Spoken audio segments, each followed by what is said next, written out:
and he runs like dumb wilderness survival events around the Shire, but they inevitably turn into parties every time, which he pretends to be upset about, but is actually quite amused by. So it ends up with hobbits like smuggling banquet tables out into the woods and things like that in the middle of the night. So he's inadvertently become quite sneaky and survivally through all that sort of thing, but he's otherwise just like a weirdo, basically. Fair enough. I really love the idea of you just sneaking out whole turkeys into the forests to devour with your friends or family, or maybe on your own. That's awesome. Okay, Grub, what's your connection to Bilbo Baggins? The mad Bilbo lives at Bag End. Everyone avoids him. So when he came back from the big journey, everyone was like, "Oh, you should do something to do with like Bilbo. Like, when we do our survival thing, you should like reenact the fucking what's it called? No, the unexpected journey, right? It was Bilbo's one. So I started pestering Bilbo to give me details about things that happened, and he spun me a completely false tale of it, knowing how this stuff always works out, wherein it was just moving from one massive meal in the woods to another. So he said that the trolls gave everybody honey and sang them songs, and I got much better membership when I said that I was reenacting the Bilbo Baggins Ah, experience. okay. So I'm somewhat grateful for that, but also he's definitely taking the piss with the things that he gives me to work with.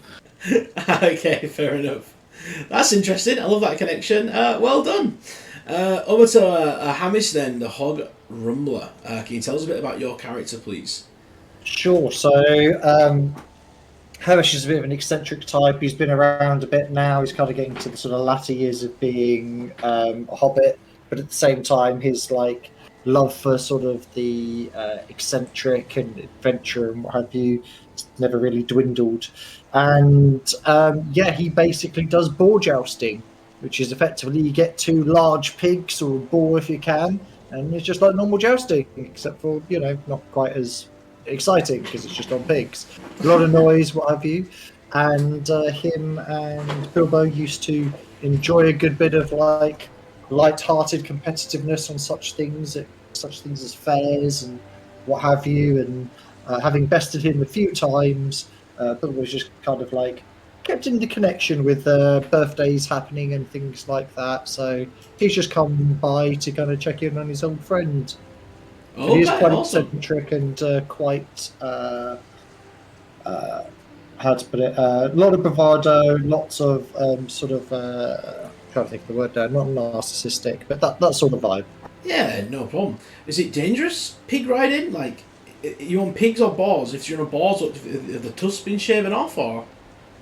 No, so it's just a straight charging in with whatever you can find. Half of that is, Oh my having to try and goodness. either buy or wrangle your own sort of mount, you Yeah. know. So some people bring proper boars that are untamed and spend half of it trying to fight their creature, and the other one is literally a sow that doesn't really want to move anywhere and just wants to look for truffles. It's not an officially sanctioned sport. It's a bit like playing male volleyball. Kind of, it's hard to find a team sometimes. Yeah. Okay. Yeah, I don't know how many hobbits are involved in this, but those that are very into it. It's kind of the underground of the Hobbit world. These these 100%. these bar fights. Awesome. That's a really interesting character then, Hamish, and I like your connection with Bilbo. I guess last but not least then is Burley Witter. Can you introduce your character, please? Yeah, happily. So Berlick is he's about 15 years older than I think Bilbo is now. I think Bilbo's in his mid 40s or 50. Berlick's about a generation older than him. He's around 65, 67. And Berlick, ever since Bilbo returned, has been proclaiming that the only reason Bilbo was asked by Gandalf to go is because Berlick was busy. And Berlick has spent the past, I think, a decade or so since Bilbo returned, claiming that Gandalf wanted him, that he was the number one pick, Bilbo was the second choice. And when people ask, Berlick always claims he was just so busy he couldn't help. He to further this bold claim, Gandalf visits everywhere sometimes. Sometimes he comes to the Shire. Berlick adds to this that sometimes Gandalf just comes to the Shire to see him. and doesn't tell anyone else, especially Bilbo. And he comes specifically to Berelic for guidance about trolls and dragons and other things that Berelic is so possesses such esoteric knowledge about. Obviously, it's pretty much a load of hogwash, and at best, Bilbo tolerates Berelic, who Berelic sees Bilbo as his rival internally.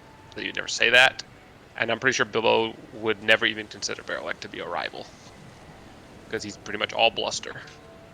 Though he is pretty smart sometimes.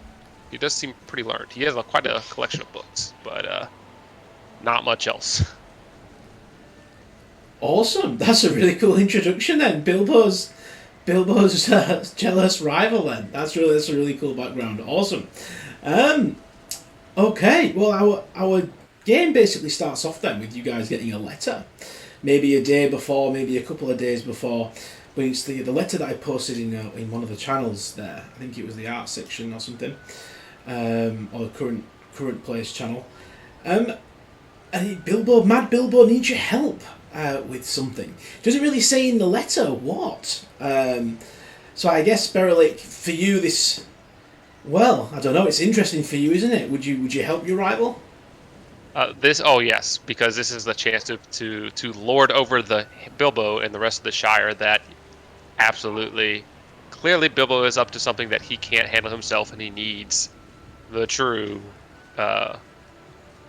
Or that's true, but the best of the best. The best ones. You've never needed Bilbo in your life, but here he is. He needs you. So. He needs, and it'll look good in front of the rest of the Shire if he can go around now saying, "Remember when I helped Bilbo out with that thing last spring? Yeah, that's right."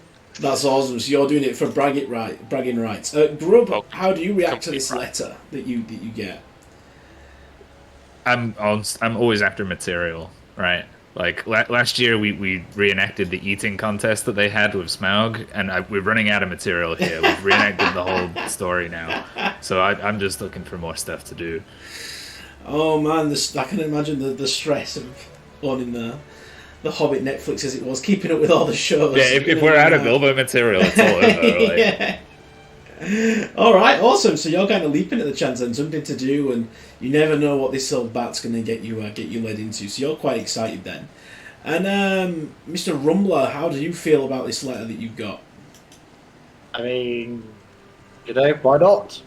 Basically, I'm sure it's something interesting, but let's give it a go. And if nothing else, I might be able to wrangle him into another jousting session. Awesome. Sweet. Okay. Well then, neither of you, I guess all three of you kind of know each other from being in the Shire. All hobbits kind of know all hobbits. Whether you know the other person's connection to Bilbo doesn't really matter too much. Maybe you've seen them knocking around with him once or twice, or talking about him as it was. But it's not really a big deal, that bit. But either way, the three of you find yourself outside Bag End, just coming to the evening time of the day that you were supposed to get Bilbo's letter.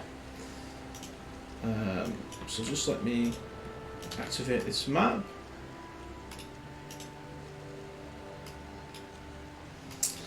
So it's raining, and it was a little stormy last night. Things were blowing a little around the Shire a little bit as you guys are kind of making your way through, and eventually you come to the beautiful Bag End.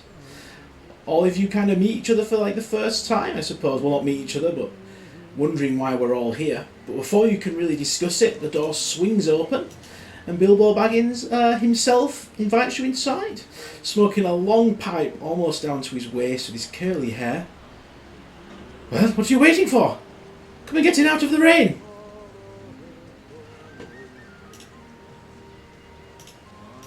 Berelic, he doesn't want to stand in the rain, but there's a hint of a raised nose, bit of a scoff, especially as he passes by Bilbo.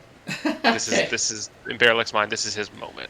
What's going to happen in this house is obviously going to only be good for him, and bad for Bilbo. But you kind of pass, doing your little noise. Bilbo just rolls his eyes. He must be used to it as he invites the rest up the path. And I guess you find yourself inside then, Bag End, on a bit of a rainy day. as Bilbo stands there. He leads you guys into the kitchen as well. It's lovely lit, all nice and candles. He's got some food on the table, lots of different Hobbit treats. And he's gone out of his way to make your favourite Hobbit treat because he knows you're coming. So Hamish, what is your favourite Hobbit treat? Well, Sea Hog, cake. obviously. Right. Discard. Oh, Bilbo! You shouldn't have! Hog for all of us! Brilliant! Well, okay, and he bustles over, starts making, like a bit like the dwarves, just immediately starts, like, ripping off bits of hog, starts making himself sandwiches and putting together a plate. Awesome. So you don't hold back at all. No, help yourself, my friend. There's plenty to go around. Goodness gracious, you've walked here in this rain, all of you as well. Yeah. Oh, it's not very becoming of a hobbit, is it? I made your favourite as well, Burlick. What's your favourite, Burlick? As you kind of look over at Hamish, who's just already making a bit of a mess, made a big pork sandwich. Berlick is very old-fashioned, and if there was not yet tea already made and being ready to be poured, he would take it as a personal affront. Oh, he's made you some tea. He's known you long enough. There's a nice teapot there. Well, that's good enough for now, I suppose. And he'll bluster on over and sit down and get some tea. Fair enough. Bilbo leans over to you as well and gives you a pipe's worth of the new long bottom leaf. Fresh in today it was. And he gives you a smile, trying to break the animosity between you both. It's rain, but the heroes has to come when the hero is needed. And you are needed, Berliak, he says with a mad glint in his eye. And then he turns to Grub, who's by the fire, just getting a little dry. And it's good to see you as well, there, Burhonch. Hey, listen, Bilb. Have you got any more for me here? Because we're running into some trouble here. I'm worried about attendance. I assume that's what you've invited us all over for. He puts his hand on your shoulder, and I don't think you'll be able to write about this one, but maybe the many that are about to come. He gives you a wink. All right, I'll take what I can get. He turns to the group then, as you kind of enjoying yourself. And what's your favourite snack there as well, Grub? It's wog scorchers. I've been picking them out of the fire. Nice. It's said that Gandalf used to make these on the fly and fling them into the mouths of waiting wogs. That was a good year when we reenacted that. That's really cool. All right, good Hobbit knowledge as well. Well then, as Bilbo stands there in basically almost his pajamas, you all have a good bit of ale, your favourite Hobbit food, different cakes, seed cakes, biscuits. Oh, you cannot eat any more. Your bellies are about to burst. And as you're all potentially even now maybe drifting off, Bilbo turns to you all and says, "Well, you're all undoubtedly curious as to why I've called you here this evening." And he leans into the firelight, causing his eyes to twinkle and dance merrily. I am hoping you will partake in a little adventure of mine.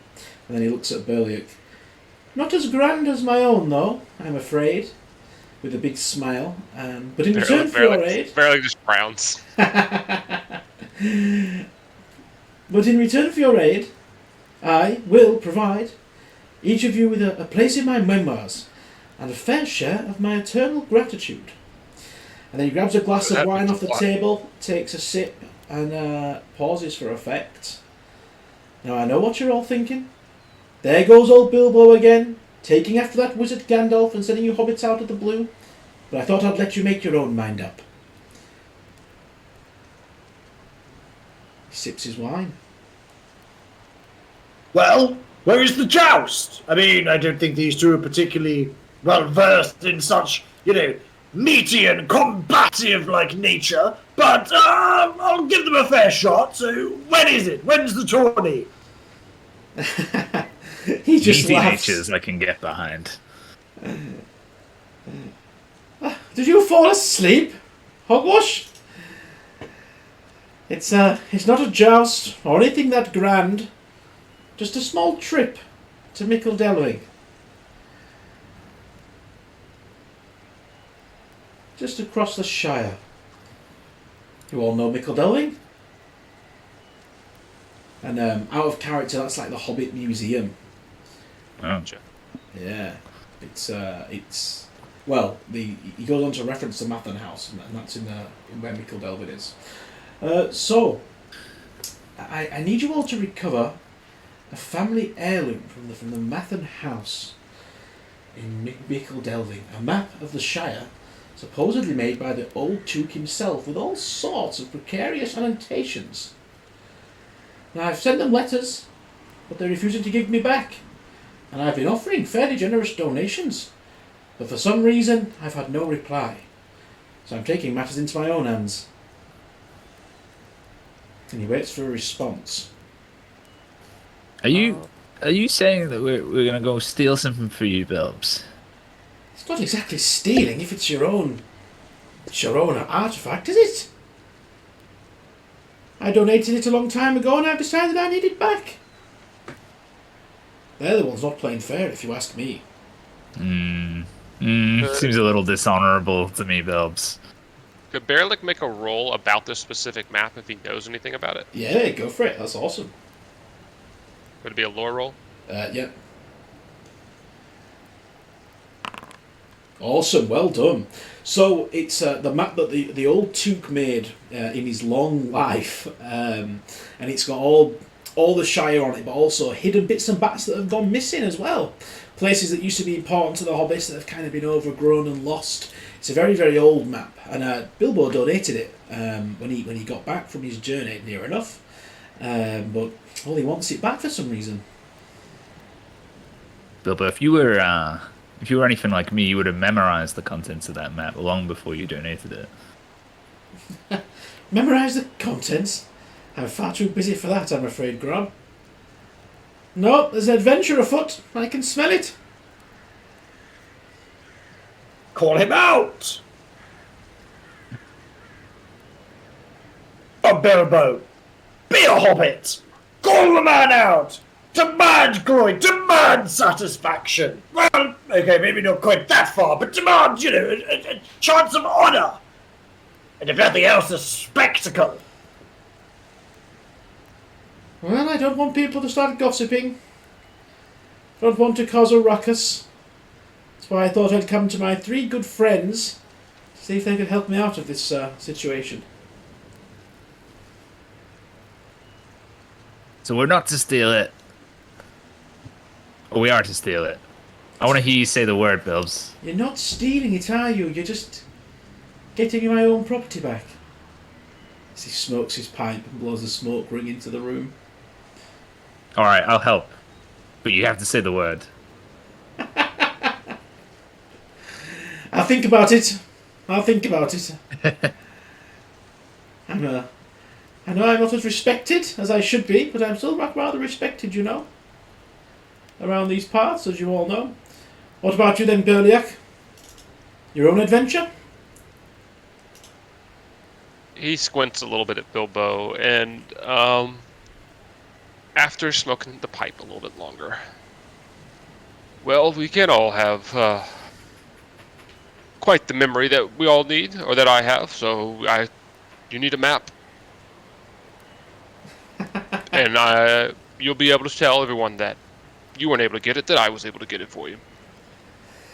That's right, I will. Although you might not want everyone to know about it. That makes him frown again. Yeah, you're doing a job for him that you can't really spread around, sadly. Berlik's more just pondering how he can change things to be his benefit, but for right now he's accepted. Such a sneaky hobbit, I love it. So, where's the fight then? Where's the competition? I've heard a lot about a map. I'm struggling to see the relevance pertaining to myself. Well, they have a nasty guard dog. Maybe you'll come in handy there. but I'm afraid there would be too much fighting. If you can hear me, he says as he speaks up. All right, so we're to maim a dog, steal an artifact, and not tell anyone about it. Did I got that right? Yeah. You're not supposed. I mean, you're not supposed to He maim said a it. dog. He said it. But if the dog gets maimed, then who All right, knows? he said it. He said it. He said steal. I mean, I just wanted to hear you say it, Bill. So I knew you would just like the rest of us. My good man, I'm still a foot taller than the rest of you. Don't you forget that. All right, now listen then, conspirators. Like I mentioned, we needn't alert that pesky dog they've got. You see, the Slowfoots, the caretakers of the Mathern House, yada yada, have set the guard in place. Sharp's attack that beast, and he sniffs me out every time I've come near. I think he knows my scent. Besides, I know some of you place more value on local gossip than others, and even just being seen at night in the company of Mad Bilbo Baggins might be enough to ruin your reputation forever. If some of you still care about that, as he looks at Hogrumbler. But for those of you with spirit, which I know you have in spades, alright, well, I wouldn't have called you here tonight. Won't you aid me on this errand of particular importance, my fellow conspirators? I'm, as a hobbit with a particular set of skills, I'm just going to welcome the opportunity to put them to the test. You and I, Bilbo, we understand these things. We understand the things that need to be done. Just remember that you'll owe me after this. Very well. Dear Grab, very well. Well, you're all welcome to stay here for the evening. Looks like that storm's getting worse. I wouldn't want to send you out. How about second dinners? It's a rhetorical question, surely. He chuckles then, and he heads over to the larder. And yeah, we kind of just skip over the night time then, unless you want to talk to Bilbo some more. You guys kind of spend a lovely night in the famous Bag End. Lots of hobbit doorways going to different places. It's normally one big long tunnel with different doors going off the sides. So you guys have, set your things up in these rooms, and it is rather grand. Berliak, you do feel a little, I don't know, is it a lot grander than your house, Berliak, you think? Yes, and Berliak is not going to be sleeping much tonight. He's kind of been running out of material. You only say, oh yes, I know so much about trolls and dragons, so many times before you get to, say something new about them. So his chance to stay the night at Bag End is going to be very busy, because he's going to be trying to go through Bilbo's things to learn, not to steal anything, Nice. but he wants to see if Bilbo's recorded reading or writings, or if he has other maps, or he has images of anything that could be reputable, that can make him seem more like the true know-it-all hobbit. he proclaims himself to be. Oh, okay, cool. So we'll make that a little scene then, I guess, as you're kind of waiting for everyone else to go to sleep, and then you're going to sneak out and follow your shadow path, as it was. So that's interesting. Grub, how do you spend the evening in Bag End? I've already fallen asleep. You're already asleep, just in one of the chairs. I'm just in a chair. That's done. Fair enough, Grub. I take pride in my ability to go asleep within moments of learning. It's important out in the wilderness. Nice. Okay, so you just literally shut your eyes and bang, you're gone. Bam. Yeah. It's cosy though, at least. And Rumbler, the prospect of no fighting. I don't know how that sits with you, at least, but maybe this adventure will maybe lead to some. I mean, it's no joust. What's kind of going through your mind tonight as you spend the night in Bag End? Well, he'll definitely talk the ear off the playwright to explain all of his, championship winnings, all of the times he's de-seated people off their various hogs and what have you, and his skill and prowess. And he'll probably start to kind of dribble off, and eventually, I imagine he falls asleep with a good, chunk of, boar leg in his in his hand and, ale in the other, and just kind of murmurs himself eventually to sleep, just trailing off. Nice. Okay. So I love that scene then. As Grub, you're kind of trying to get to sleep, and Rumbler's just poking you and nudging you, trying to tell you all his stories. So- I actually sleep with my eyes open, and I occasionally snore in such a manner that I appear to be nodding along and paying attention to the story. And Rumbler, were you just too drunk to notice? Too full of food? I do this all too the old. time. Yeah, 100%. He's like, so then he came in, I just took him straight off, good straight to the chest. And he just trails off, and yeah. This happens all the time. Like, as far as you're concerned, like Grub is the best listener you've ever met. You know, you can talk to him all night. Nice. Ah, cool. Okay. Well, eventually you two head off to bed then, and so does Bilbo Baggins. And I guess this is our time for Witter to strike. So, Witter, how would you go around getting to Bilbo's old things? I guess you've kind of been eyeing them up while you were having your dinner and talking to him for the evening. So we'll say that you know where they are, but how would you get there? I don't know if Bilbo's study is locked or unlocked, but that is his primary goal. Berlik has, in his old age, he's used to napping. He also probably has a few, maybe not a few, maybe one or two people that tolerate him of his age that also nap around him. So he's basically just spent the past hour or so pretending to be napping, so that he can eventually sit up like the Undertaker, basically, just suddenly rise and try and surreptitiously sneak his way into Bilbo's study and rifle. Okay, you'll have to do me a skill roll then. Sounds like it's probably going to be a stealth, but if you could think of something else. No, I think stealth seemed pretty appropriate. Trying not to step on any creaking floorboards or knock over any books, because Bilbo's place is usually pretty cluttered. Yeah, okay. That's awesome. So sneaking down the cluttered corridor to try and get to his study. Oh, good job! Wow, well done. Rolling a 12 there. A 20 even. Okay, well you make it to Bilbo's study. Do you know anything about the local kind of area and the near towns and cities, like, or is it all just kind of made up, your knowledge? I do think he has.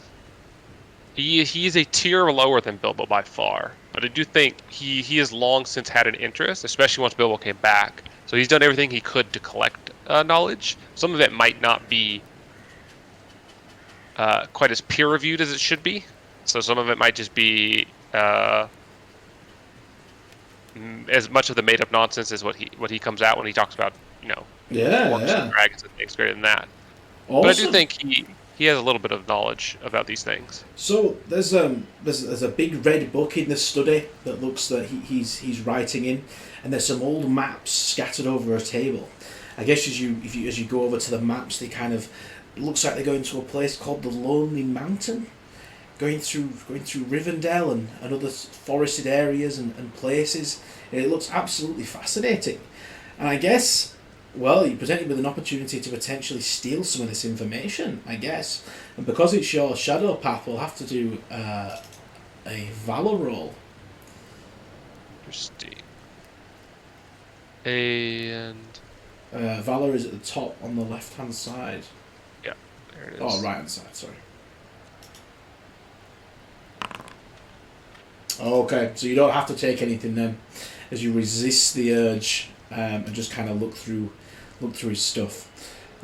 So I think I'll just represent that by giving you maybe an extra dice on lore that's appropriate to what Bilbo knows in the coming adventures then, to kind of represent you doing that. So we'll bear that in mind. And I guess how long do you spend in there? Like as long as you can, a few precious minutes.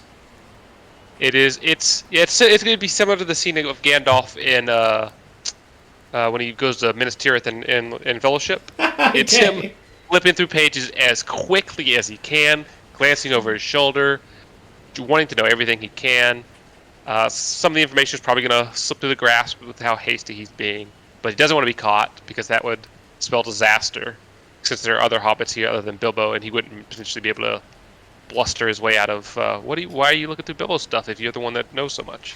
Yeah, okay, cool. So you just as quick as you can, read as much as you can, and then kind of get back to your bed with your head racing. As all our 3 characters find themselves asleep. In the morning, well, you're all woken up to the smell of frying meats, cooking loaves of bread, fresh scones, and the smell of Long Toby in the air. As we all get dressed and head out back into the room where he's already made a lovely breakfast for you all. And then once breakfast is done, he gives you enough for second breakfasts, and without, well, too much delay, well then, you better get on with it. I need that map as soon as possible. You know how to get to Mickle Delving, right?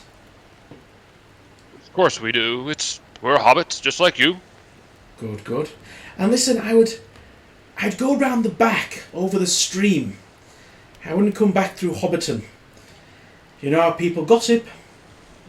Oh, I haven't walked on a road unless I've had to for decades, Bilbs, as you well know. This will be not a problem. I'll show you guys some of the back ways. It's going to be, well, I mean, you know the back ways because we used them all last year, but, you know, let me have this, please. Baerlic is thinking to himself, oh my god, I'm going to have so much gout by the time I return.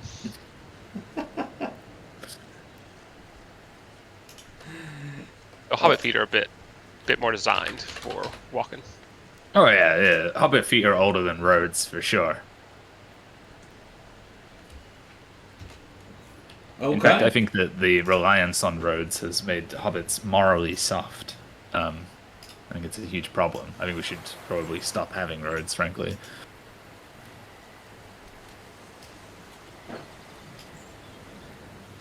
Awesome. Okay, well, the 3 of you find yourself now outside Bilbo's house. There's a little bit of rain, but the storm was bad again last night. Bits of debris has kind of blown everywhere as you kind of make your way through the fields. The grass is probably up to like your ankles and shins, so it's a little bit wet down there, the fresh rainy grass. But it's still nice as you make your way down past the stream. So I'll just pop us over to this map here. I think you can all see this map, so that's cool. So this was Hobbiton, and then this is going to be our little trail here as we're following all the way down to Mickle Delving down here. So we've got to cross the Shire. It's so it's a longish journey. It's going to take probably a day with a stopover in Wymeet, you think to yourself, and then a stay over in Mickle Delving. So it's going to be like a day per time, at least for hobbits, right? You don't want to overdo yourself. That's not what hobbits are about. So you rather than coming down the main road into Hobbiton, you kind of go round the back through Overhill and back across over to the stream to cross and sneak down onto the main road without anyone knowing. That's the plan at least. But the problem is with the storm last night, when you actually arrive at the stream, it's flooded. It's expanded. And there's some moderately fast-flowing water, kind of sweeping down, turning this field into a little bit of a marsh. How would our 3 characters get across this stretch of water?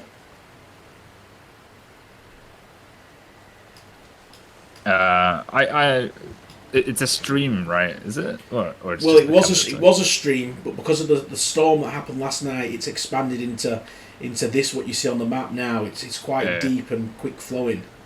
I'm the kind of guy to remember the last time this happened. I feel like I know where the best crossing is. Okay, so you're gonna, because you've been out in the wild so long, you're gonna try and find. This happens all the time. Okay, fair enough. I guess you could do an explorer roll then, and let's just see what you actually know. All right, roll. Are we just on the road? Sorry, I had my dog went nuts when someone knocked on my door, so I had to was gone for a second. Oh, no problem. We're coming the back way from Bag End, and we're heading over a ford that's appeared from a small stream. Okay, Grub, well done. So you take them to a crossing point then. That's a little bit further down. It's about 20-30 minutes out of your way. The thing is though, Grub, while it is an actual crossing, because of the height of the water, you're gonna kind of have to hopscotch across it, basically. So rather than having to fully swim, we've got now this hopscotch scenario when you get across it. So there's a good chance some of you are going to stay dry, I suppose. So we'll start off with the first person who wants to roll in athletics and try and get across. All right, I'm thinking one of the more. Who's the youngest? Let's send the youngest. I guess that's not. Wait, that's definitely shit. That's me probably. Yeah, I was going to say Hamish is pretty old. Guys, I'm used to leading gangs of youths out for this sort of thing, and anytime it looks a bit iffy, I send a youth. But given that I am the youth, I've accidentally designated myself as the first attempt here. Okay. You like send the youngest. Oh wait, and then you make your way over to these stones to cross them. As is tradition, we'll be sending the youngest. Like glance around, sigh. Right. Okay. So this is a 16 on athletics. Yeah. Let's see. Well, that's fucked. That's fine. This happens all the time. This is part of the wilderness. This is part of the outdoor life, isn't it? Okay, so Exactly. Grun, you get about halfway across, and I'm afraid you slip and splash into the river. You can stand up in it. It's about chest height. As you kind of waddle back onto the other side of the stream, and you're absolutely soaked. And the lovely scones that Bilbo Baggins gave you for your journey are all ruined now. They're enhanced. yeah, soggy scones. Soggy I've eaten scones. before. Yeah. So gentlemen, as you can see, there are some hazards. I wouldn't want you to be taken unawares by the sorts of things that can happen to you out here. So as you can see, do as I say, not as I do. Don't fall over. This is I going. act as though I did it on purpose. It's like a training exercise, okay?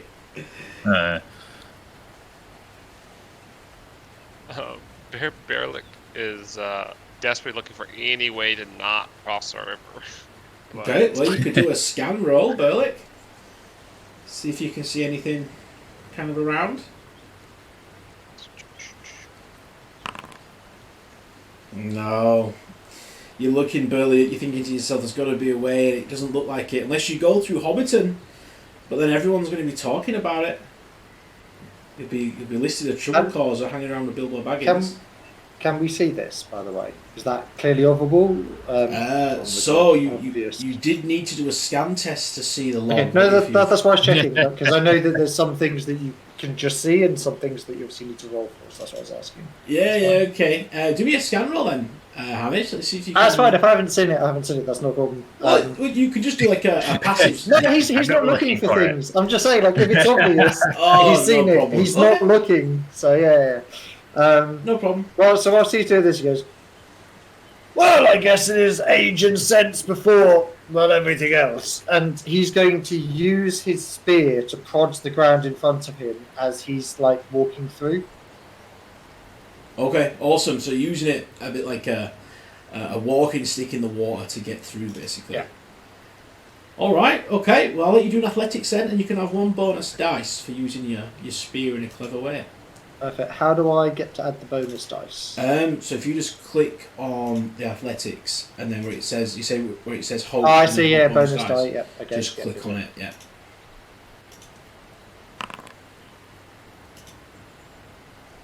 Well, Really can't catch a break.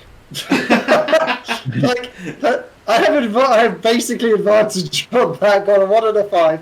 Although I did also get then a critical success, so but unfortunately it doesn't pass. So yeah. Yeah, pretty sad. I mean, you can add hope after the fact, I believe. So if you wanted to add a hope, and maybe that takes you over the boundaries, because you don't need, I think, 3 more. I'd have to roll a 3 or higher, but why not? Why not? That would be an average roll, 3, 4, 5, or 6. We'll Yeah. get you there. So would I just roll a d6? Yeah.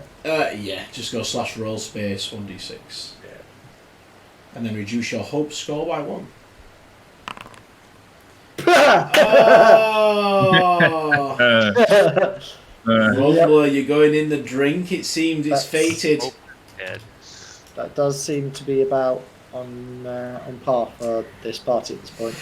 You stick your spear into the ground, and you think it's you think it's sturdy as you go across it, but it's actually a pile of loose rocks, and it comes loose as the water, as there's a particular fast point, and you also fall in, also ruining your second breakfast, as I guess Grub kind of helps you out of the river, and you find yourself at the other side wet. It's still kind of raining just a little bit. It's that fine rain that really wets you through. And there's clouds overhead. It's a miserable day.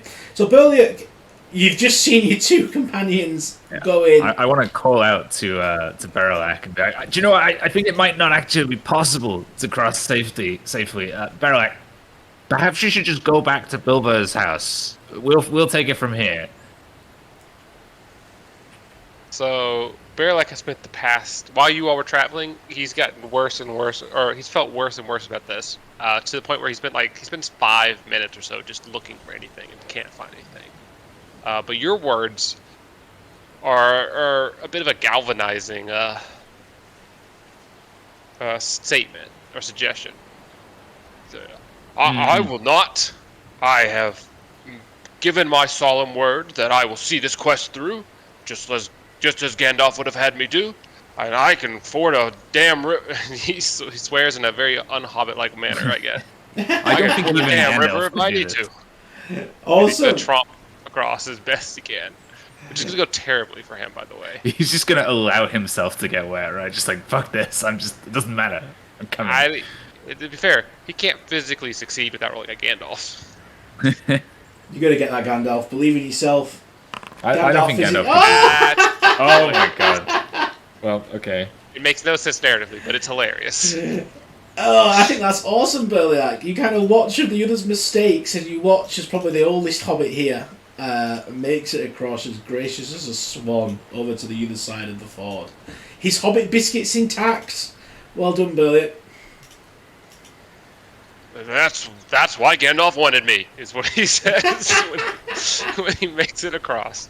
I reckon Bilbo could have done it though. Hey. Well, Bilbo's not here to show it, so we can just assume he can't. Oh, I reckon that's I so could have sweet. done it if I just wasn't, being a leader. Next time you can go first, Berliak. You can show us how it's done. Fairly kind of gulps, but it keeps the blustering pride going. Okay, so I guess our heroes carry on then now, and eventually you make your way down past the ford, and find your way. Let's put this different music on a second. Find yourself on the road then to Waymeet. So just to update our little travel map. You guys have made it across the ford, down the hills, past Hobbiton, luckily without any prying eyes, and now you find yourself on the nice road to Waymeet, and it's going to take the rest of the afternoon. To be fair, it's not a small journey. It's 38 miles. You're probably only walking about 3 miles an hour. It's going to take you a long time. You're going to be arriving basically at the evening, so we've got a whole trek ahead of us, and 2 of our hobbits are soaking wet. That's not a very good start either to our adventure. And This is how it starts every time for Bear. It's fine. fair enough.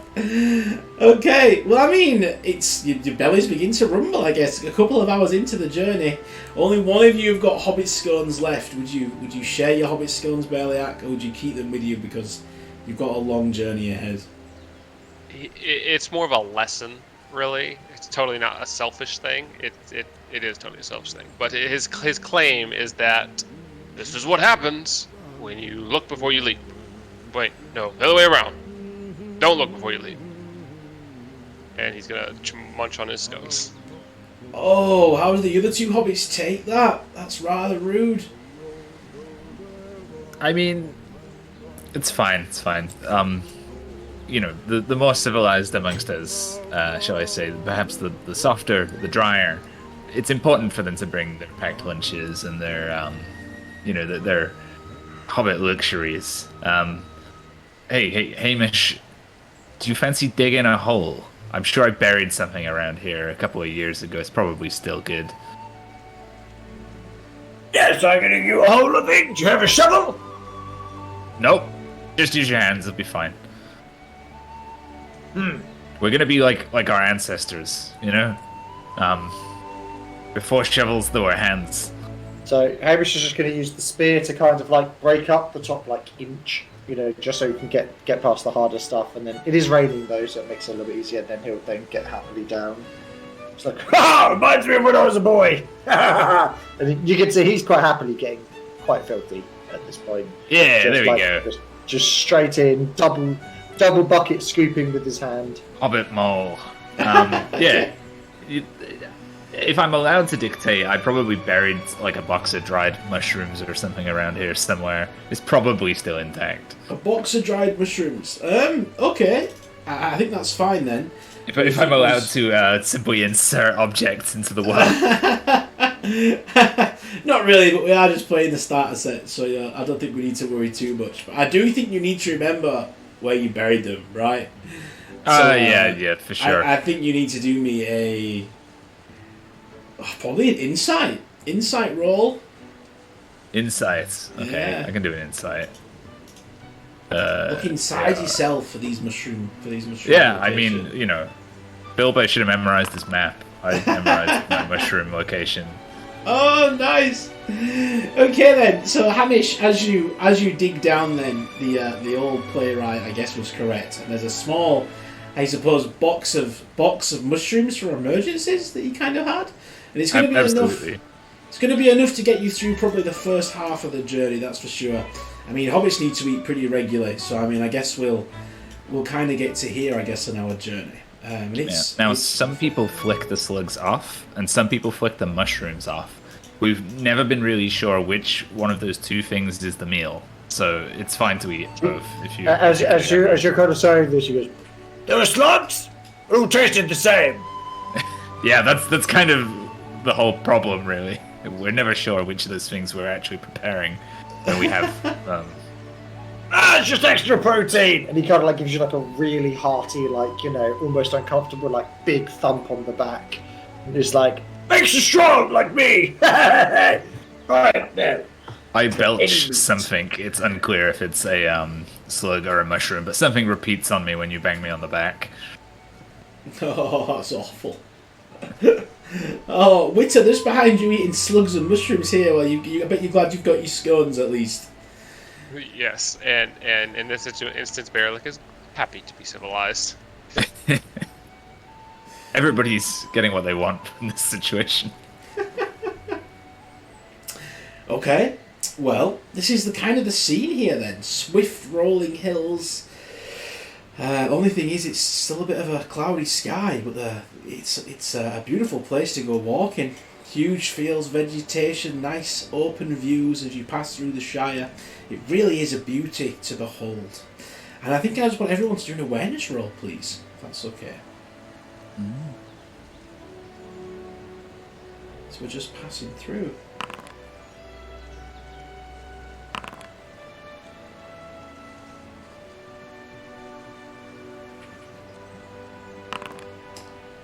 Okay, I guess it's just the rumbler then.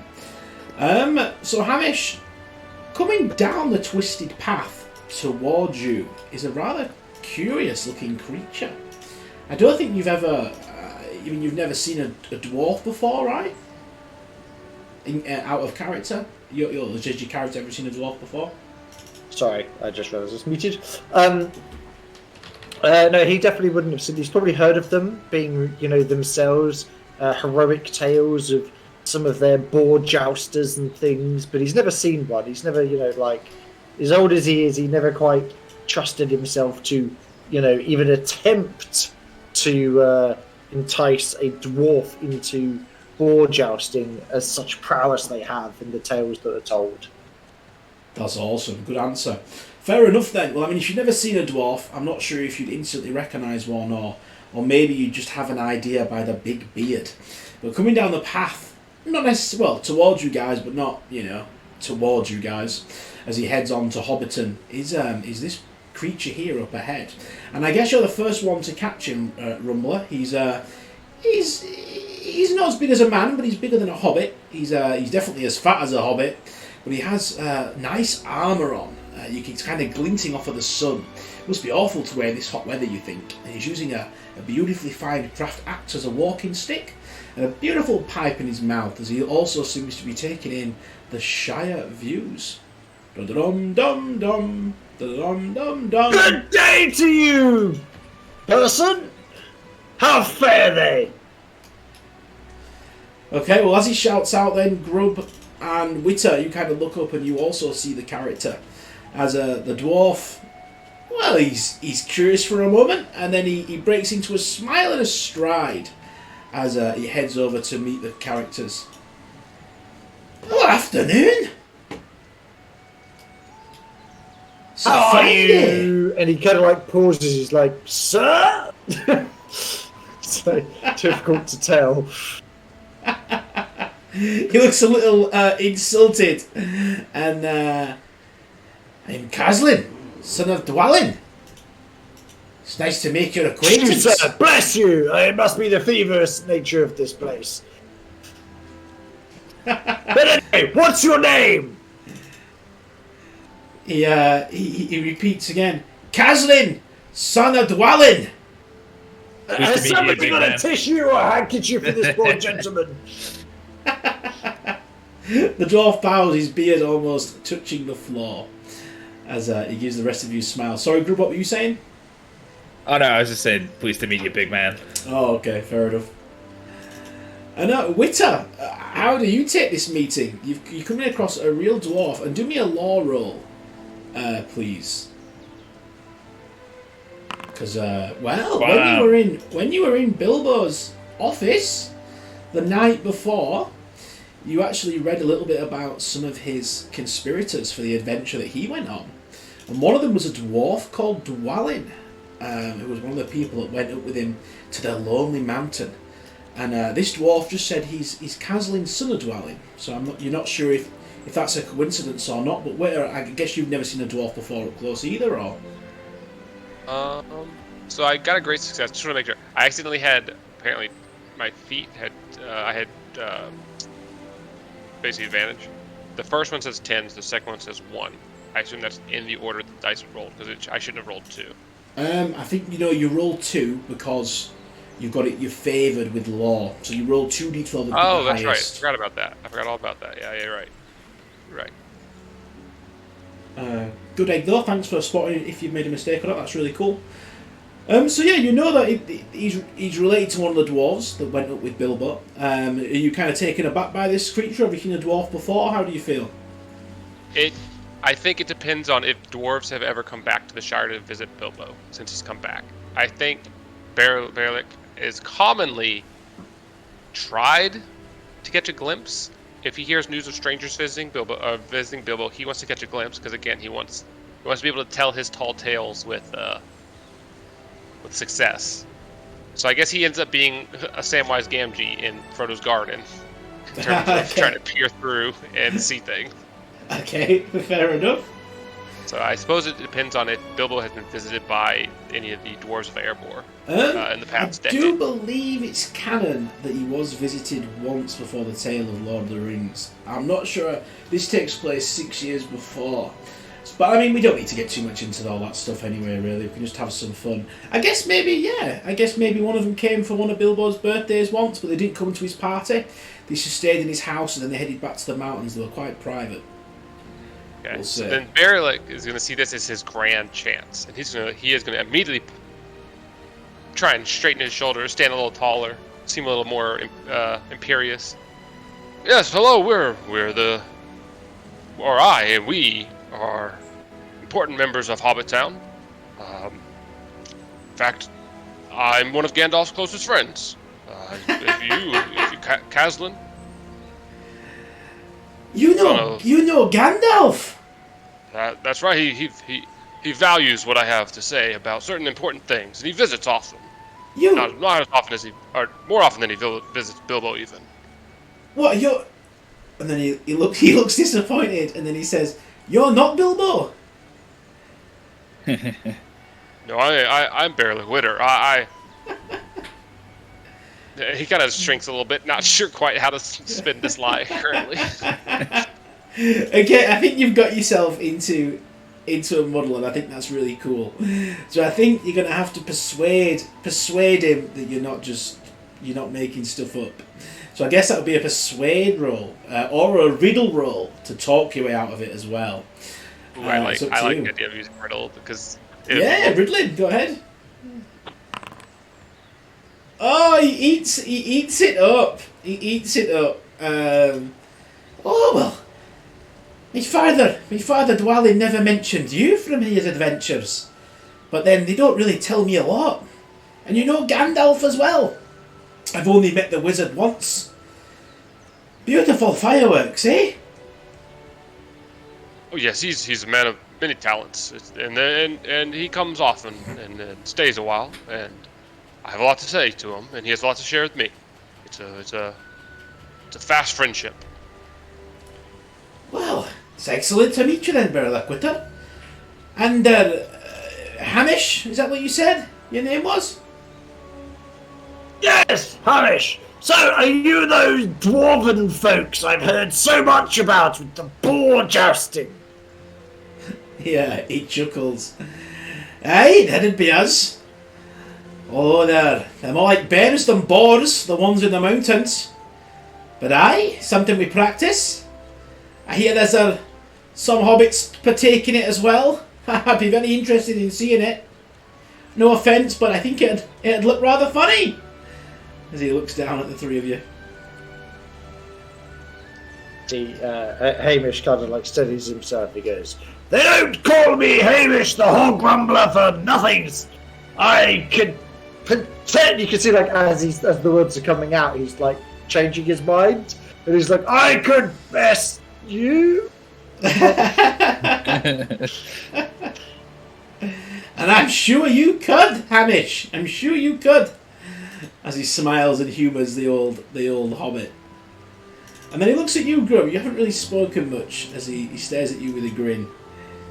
I have been shivering in a cold sweat ever since I heard the name Dwalin. And I kind of come up to him very, very apologetic. And say, my good man, did you say that your father was Dwalin? Is that right? Aye. Strong as an ox, still, my dad. I have to apologize. 7 or 8 years ago, we ritualistically devoured a trifle shaped like your father, because he'd been squashed by a troll into jelly. It all seemed like good fun at the time, but now that I'm meeting you, it seems like we've been very disrespectful. I apologize for eating a trifle of your father. I think at first, as you're describing it, he looks a bit disgusted. And then I think he softens to a smile as you're so apologetic. And then he retorts, "Hey, well, I was told hobbits were the most curious of creatures. And I guess I've been proven right. I'm off to go and see Bilbo. I've been invited to stay with him. Apparently he needs my help with something coming up." And he just shrugs his shoulders. The three of you know him? I heard he's not well liked. I look to Barrelak for this answer. I mean, Barrelak an opportunity to. Barrelak is very much thinking how he can swindle this dwarf, basically. Or not really say swindle, but change history almost in a sense. Oh yes, well, Bilbo is he wasn't quite the best of us, but he accomplished what he needed to, and unfortunately, we've heard tales that not everything went as smoothly as it should have. Bilbo is an acquaintance of all of ours. Acquaintance is, I suppose, the proper term for it. He has asked us, because he himself knows he cannot do it, and he kind of prunes the brains a little bit. We are heading to retrieve something that his mind. He's getting up there in age. It's beginning to get a bit addled. It's not quite. Not that he was anything to begin with that great, but he's not quite as what he once was. That's So you right. need If you more- if you more run help. into any of Bilbo Baggins's shortcomings around here, you can rely on us to correct them. Well, he takes it all in, and I guess with no reason to suspect that you're lying, let Burliak, with such a good riddle roll. I guess he takes it in and well, make sure I tell Bilbo that I bumped into you all on the road. But I don't want to be rude. I've got quite a long way to go before, well, it gets too dark at least. I'll have to make my way on if you don't mind. But it's been lovely talking to the three of you. Yes, Give it's always my good regards to to your dad. He's delicious. Gives you a bit of a side glance. So is Berlick. Berlick's also confused. As the dwarf makes his way off the scene. Did you really eat a trifle of a dwarf? Well, we did a magic trick. You should really come to these things, Baralak. One of the hobbits who was playing a dwarf leapt into a pot and then snuck through a secret part in the bottom, and we bubbled a trifle up out of the top. You know, just as though a troll had sat upon him. You should know all about this. You're an expert on Bilbo Baggins lore, right? You know about the time that the dwarves got squashed into delicious jelly. Would it be possible Berlick knows anything about that specific encounter? I mean, you kind of like Bilbo's stalker, so I'd assume. Yeah. I'd assume I that feel you like probably we all did. know some version of this, right? Yeah. That's what I'm wondering. I'm Do wondering me if a law Berlick roll. knows the Do me a truth, law or roll if for he- the accurate if he accurate doesn't- one. If he's like about to agree and say, yes, I remember that happened. Totally.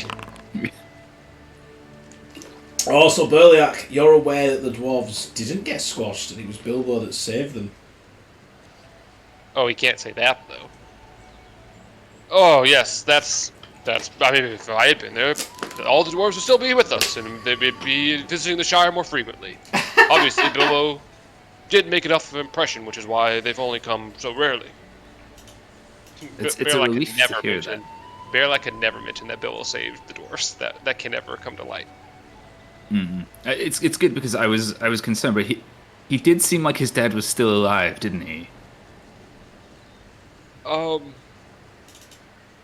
He seemed confused. Maybe we can get clarification later. I'm not sure. But Berlick is realizing, oh crap, that is the case, and this isn't gonna go well. Did you just think, Baralak, that it's all gotten a little bit real? It's gone from a story to like a massive bloke walking around the Shire. It's a bit weird. Berlick just nods because he wishes he was that legend. Okay, well, as we carry on, then we go the other 20 miles. It gets almost, the sun is starting to set now. Well, in fact, I mean, if you set off at like early in the morning, it's been 10 hours, hasn't it? It's probably about 5, so the sun will be setting soon. The weather's getting a little worse now, and the people that were wet were dried, but now you're just getting wet again. It's not great. When we get to Way Meat, our stomachs are absolutely rumbling. And Way Meat there's not as many hobbit holes as in Hobbiton, as you guys probably are aware. It's more built up little houses and cottages, and also some caravans as well, where some hobbits stay in, all with bits of patches of land and stuff like that. As we started getting to Way Meat as well, we're obviously a little hungry. It's been a long time since we've really had a decent meal. And as we start approaching the small village, an old hobbit is sat on his rocking chair, smoking his long pipe as it blows in the wind.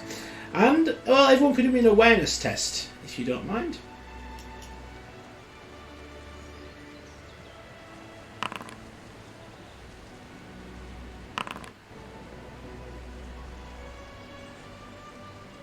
Good times. Okay. Little guy. It's always fun when everyone fails. Oh man, I rolled 2 6s with the 1. Fair enough. I don't think anyone really notices that then, I'm afraid, as we make our way into into Waymeet. So we're staying at an inn. There's a couple of inns really, but the main one is the Walking Party Inn, and that's where you guys have probably decided to stay on your journey, I suppose. As we approach the centre of Waymeet, there's a good old-fashioned Hobbit smoking competition going on, and how this works is everyone puts in like a few pipes of tobacco, and then everyone blows the best smoke ring they can, and the winner gets the whole pile of tobacco. It's kind of like a bit like poker, but with smoke rings and tobacco, basically. It is getting late. I'm not sure if you'd want to get to the inn or if you'd want to have a few rounds of this contest. So the hobbits are jovially laughing, coming in and out of their caravans. There's some food on the table. What would we do here, heroes? I'll have a smoke. I feel like that's. I mean, I'm good at eating and drinking and smoking. These are my elite skills. Really. I also think Verlac is he's a bit of a vice-heavy guy. Okay, fair enough. Kind of comes with mild narcissism. These are virtues in the Shire, surely. Oh yeah, well yeah, that's true. But like in the sense of he enjoys he enjoys all the pleasures that can be found in hobbits among the Shire. Damn right, virtuous hobbit. What about you there, Hamish? I mean, it's not a contest of wits, but I mean, it's not a contest of arms, but more a contest of smoking ring. Is that something you'd be interested in? Any form of contest, like Hamish is up for it, 100%. Nice, awesome. Okay then, well now our three hobbits make a beeline towards this small camp then, and start getting in and mingling with the other hobbits. And oh, hello there! Come a long way, have you? We've been braving the wilderness. Look at how wet my clothes are. We've been all over this place. We've been up to all kinds of adventures. You should really join us. Adventures? Yeah, we got wet in a stream. It's not very hobbit-like. I'll stay near the dry fire if you don't mind. Well, you can see why we've come over here. I can. Alright, well, we're going to do another round if you're interested. Put your tobacco where your pipe is. I mean, yeah, you know. What's the wager in smoking competitions? It's tobacco. Typically. It's just tobacco, right? Yeah, it's considered. It's not considered to be done for money. It can be done for money in other types of contests, but normally you put in a bit of tobacco, and then you get everyone else's if you win. All right, my tobacco got wet. I don't have any tobacco. Oh no! So you'll have to, what's the word? Front me some, but it's fine. You good for it? Good for a few pipes if they come your way? Yep, good for it. All right then. Well, you're all supplied with smoking pipes and tobacco if you don't have any, but I know some of you already do, as the competition kind of gets underway. And we'll start then with you, Hamish. Did you kind of talk yourself up a little bit before the contest?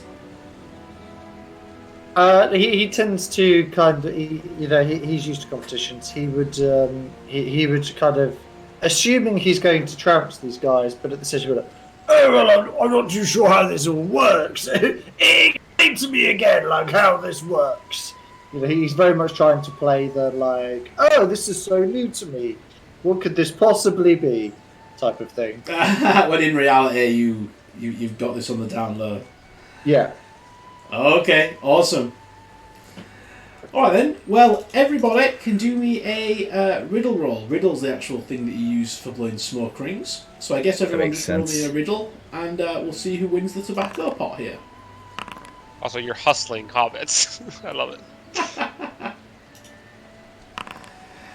Alright, I guess it goes to the... We found our calling here. I guess it goes to the person that got the most. So we've got 2 19s. But So- one's an extraordinary success, so there must be like a Gandalf rune or something, right? You got 2 sixes. No, These no are the one's great got. success. Oh yeah, I guess the person with the successes wins. I guess. Oh, Grub, Grub, you've done it. For some reason, this was one of the best smoke rings you've ever done. I believe if you just go to is it the Game One chat, you can see the special skill tables, so you can widen your influence potentially. Is there anything off there you'd want to do? We'll say one of them is to blow an amazing smoke ring, and then maybe you can pick another one and for the adventure. Right. Okay. This is a whole bunch of things. Yeah, you don't have to. It'll have a very small impact, but you can if you want. Mechanically, how does this work? You just pick one. When you get a 6, on your roll, if you click on your roll and expand it, you got a 1, 6 and a 6. The 6s give you a special success, and you can pick one off this table, basically.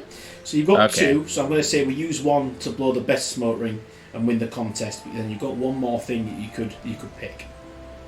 Okay, so if I widen my influence, I guess it's just amongst hobbits? Is that how that works? Like... Yeah. I Is think that what's so. happening here? I'm pretty sure. So I think in certain areas or with certain people, you get free insight and hearten rolls, basically. Yeah, insight and enhearten when messing around with hobbits. So I'll take that. Yeah, so I'm gonna blow a cool smoke ring, and then whilst everyone's very impressed, I'll be like, right, that was the warm up then. So there'll be a contest. Goodness, that's a much smaller wager than I intended to put down. Do you mind if I just and I pull all of the tobacco that I've been using to line the inside of my clothing, and which has been kept perfectly dry due to my incredible survival skills, and I just like lay it all down and go, so we'll be betting about that much then? Ready for another round? They all look quite sheepish about it. Yeah, the other hobbits are not interested in giving you all their tobacco as you try and hustle them even more. Oh, Witter, it just like you just came second place, Witter. Always second place with Witter. Definitely a sigh. Awesome. Okay.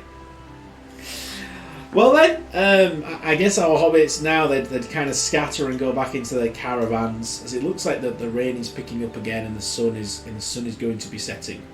As they point you on to the walking party inn, where you can book a room for the evening and get some food. That's for sure. Get something to eat. It's been a while.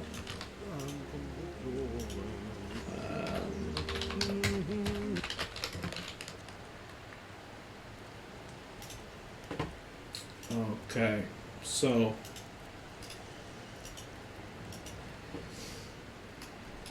you kind of head inside then this lovely tavern. It looks pretty much exactly like the picture. Everything's oak and really nice wood, all tarnished and stained.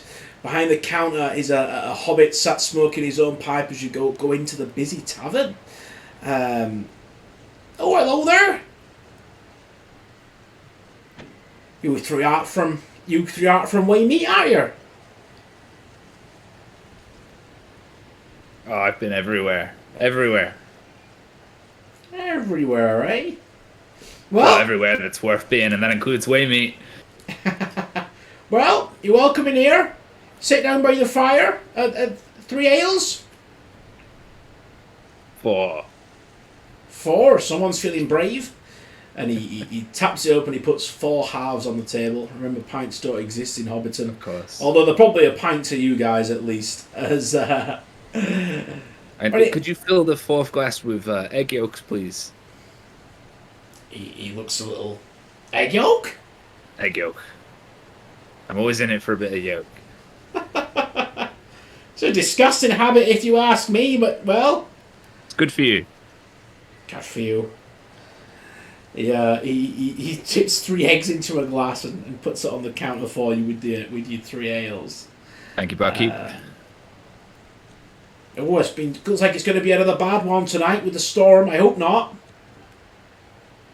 Oh, I could sleep through anything. I bet you can. Oh, are you after rooms by chance?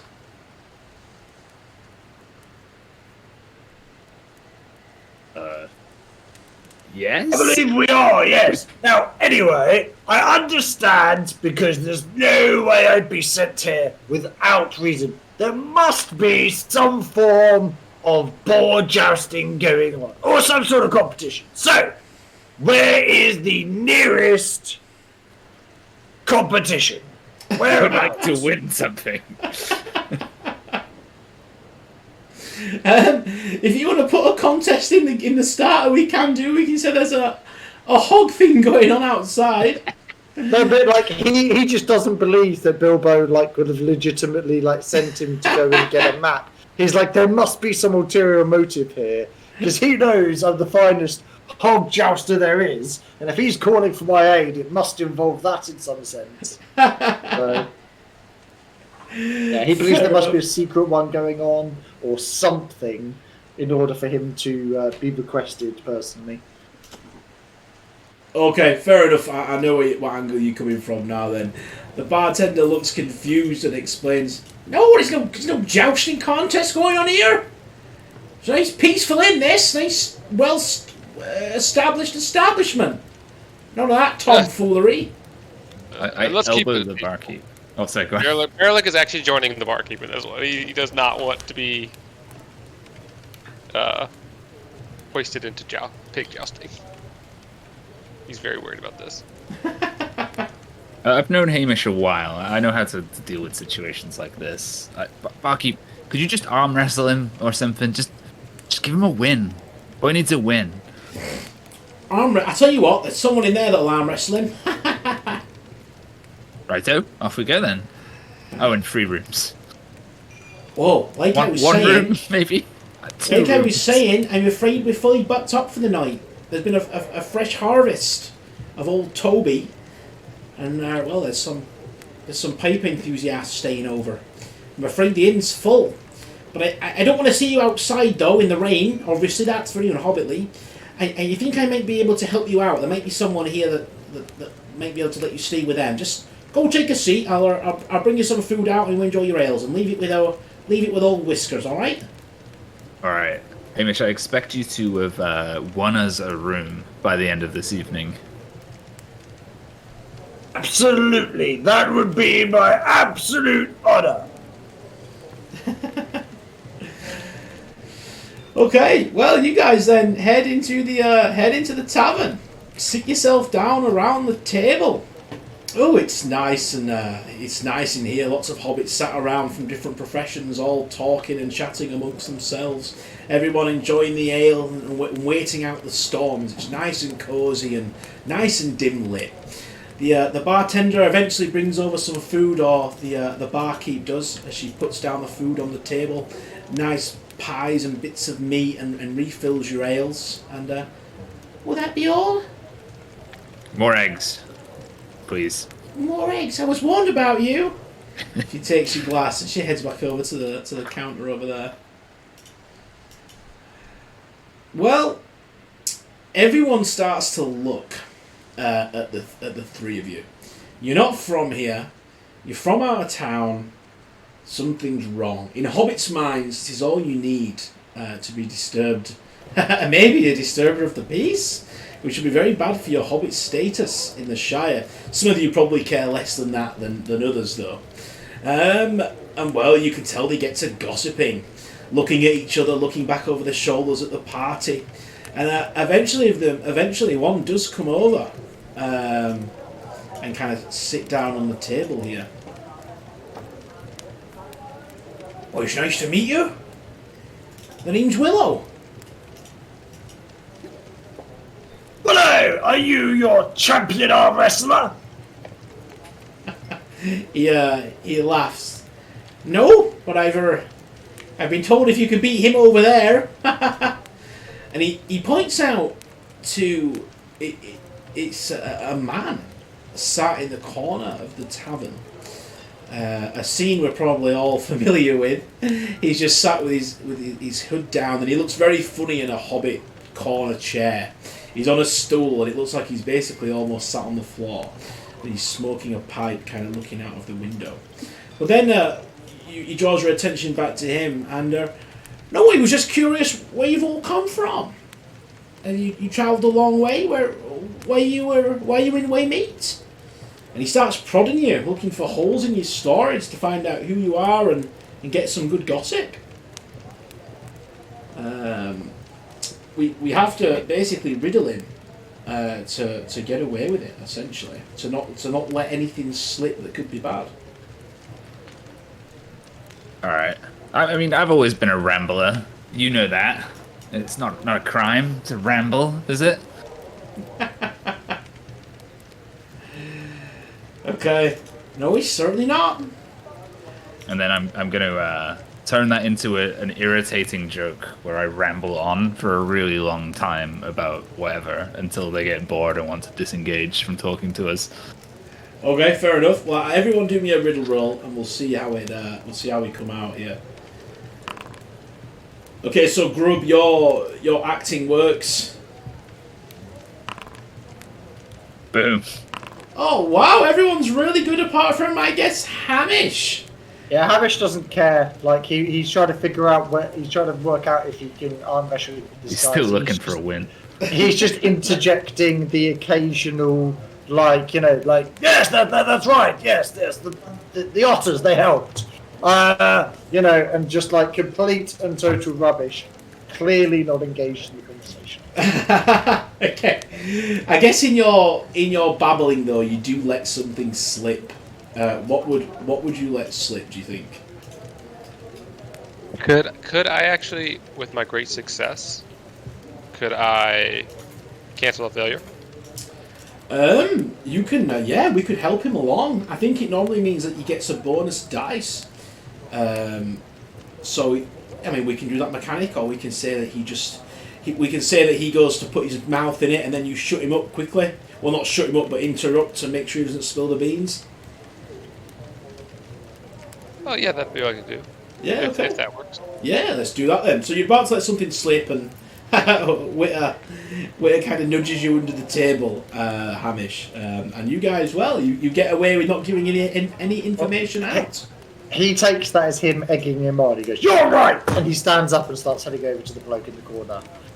Just, he thinks he's been given the go-ahead to go and start the arm wrestle. He has no care for this conversation at all. So... He's Awesome. moved from moments ago, do you know where we stayed last night and who I was talking to I guess I'm just going to go and arm wrestle a guy. Okay then, let's see if you've got what it takes. So you head over to the stranger then in the corner, who looks down at you with a smile. His you can't really see his upper face, but what there is shows glitters in the candlelight. As I guess he looks at this old hobbit walk over to him with a big sense of pride. What would you say to him, Hamish? Evening, stranger in stranger lands yet. I hear you're the man that I have to defeat, challenge, combat in some way in order to gain honor and potentially a place to stay for the evening. So, have at thee! And he kind of like shoves his arm like towards him, not in an aggressive way, but a kind of like gesturing like let's arm wrestle or something. Yeah, elbow on the table, like posed, ready to go. Okay. He laughs then, and he happily goes along with it, Hamish. Do you normally So like to first of all, wrestle? he's going to big himself up. He's going to kind of like show off his, you know, his old man strength on muscles. You know, he's going to kind of like try and, you know, somewhat psych him out before he kind of like goes in for it. Okay, give me a roll to psych him out, please. Can I do an all roll as he tries to? Yeah. Like, is that Yeah. what that's about? Yeah, let's do it. Yes, that fits.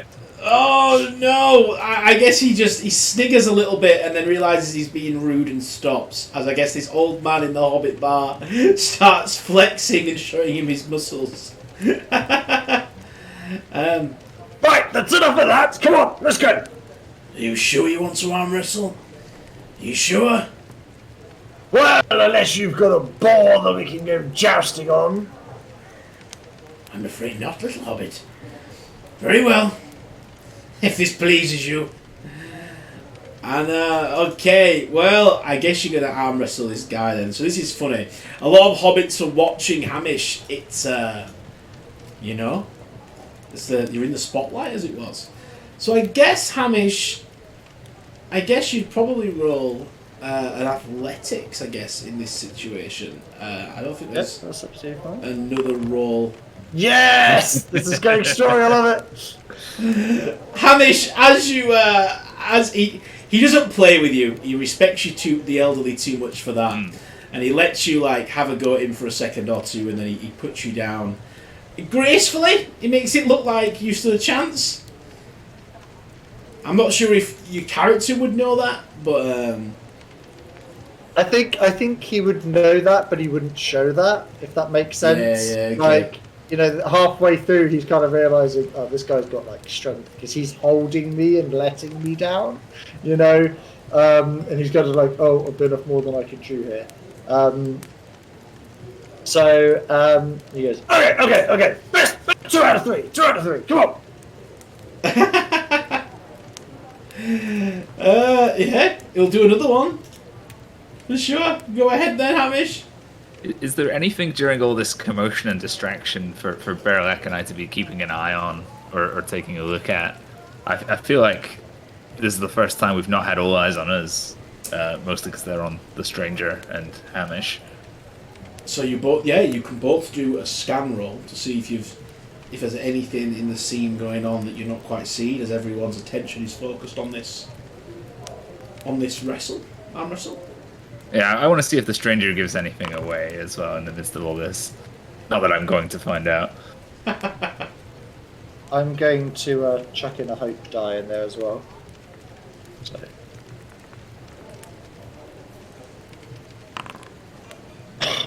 Oof. We're having a great night out. We're going. So we had a One. string of successes with the pipes, and now we're all addled and can't complete anything. Yeah, this is the problem. This We is gave what it our happens, all. yeah, when you're at the pipe weed.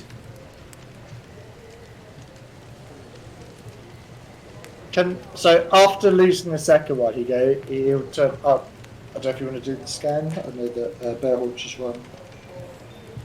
I've already failed my scan. You've got a stout heart, Hobbit. There. Where is it you're going? Well, you should know better than to ask travellers on the road as to where they're going. And as he pats him on the chest, he is trying to stealth this, but he is also going to be doing it somewhat cheekily. Can he try and nab the guy's pipe weed? Like, you know, just like, because I imagine it's like a pouch on the table or something like that. Yeah, sure, I love that. You're going to try and nab his pouch weed as some revenge. Okay, go ahead. Stealth, yeah? Yeah, I love that. As you pat him on the chest. Oh, no! A 3 a 1 and a 3 and a 3. Like, Well, as you go to grab the pipe weed, then he grabs your wrist gently as he lets you know, and he'll then like give him a wry smile. And he goes, "Ha ha! All right, down for this gentleman," and he will buy him a drink for sure. Oh, fair enough. As you're leaving, then since it was in good jest, he explains, "Wherever you're going, I'd be careful. There's a troll afoot here in the Shire." I've heard trolls are quite friendly. You wait and meet one. Well, I know full well that if I do meet a troll, I should simply offer it my favourite seasoning. Okay, as you come back over to the table, then the man he turns around and continues to smoke his pipe. One by one, then the hobbits begin to filter out of the inn, having drank and had their fill. Even the man retires, and well, you guys still haven't got a bed for the evening. It's not looking very good. The inn man starts going round, cleaning up the tables. So does the bar woman. Only one old hobbit stays. And he wanders up to you.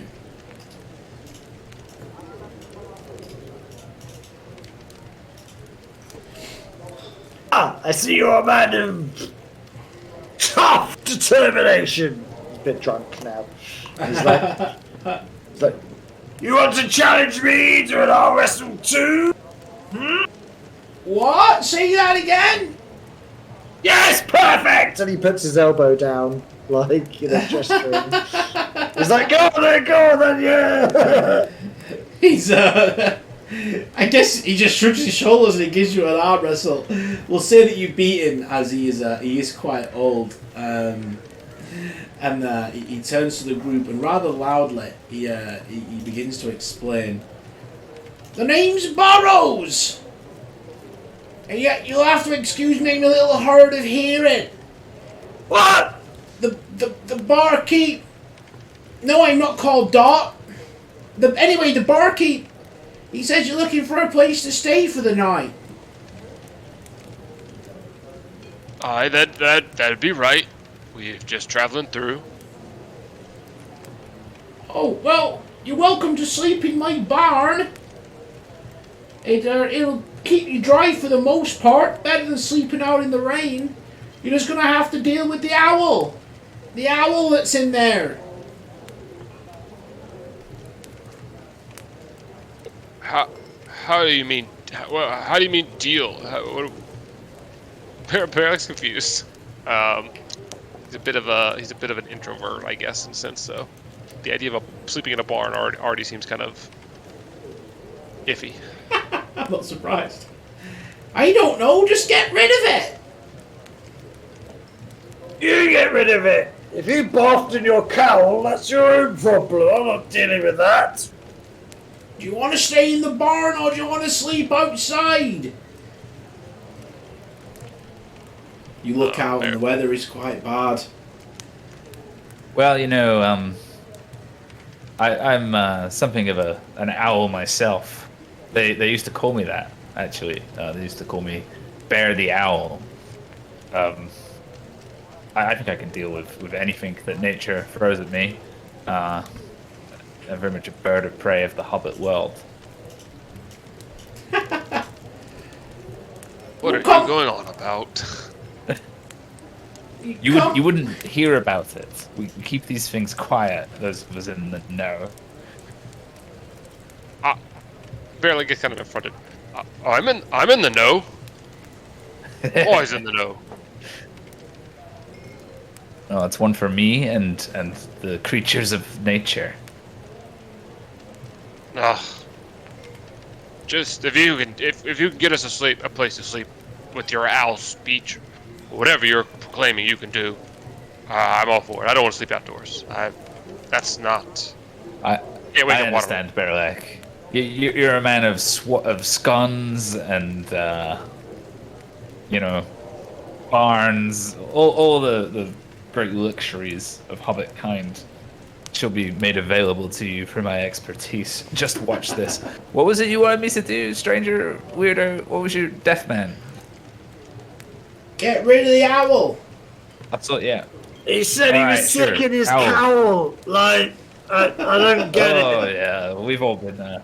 And then he wants us to wash his sleeves outside. Like, it sounds very confusing to me. What? What's he saying?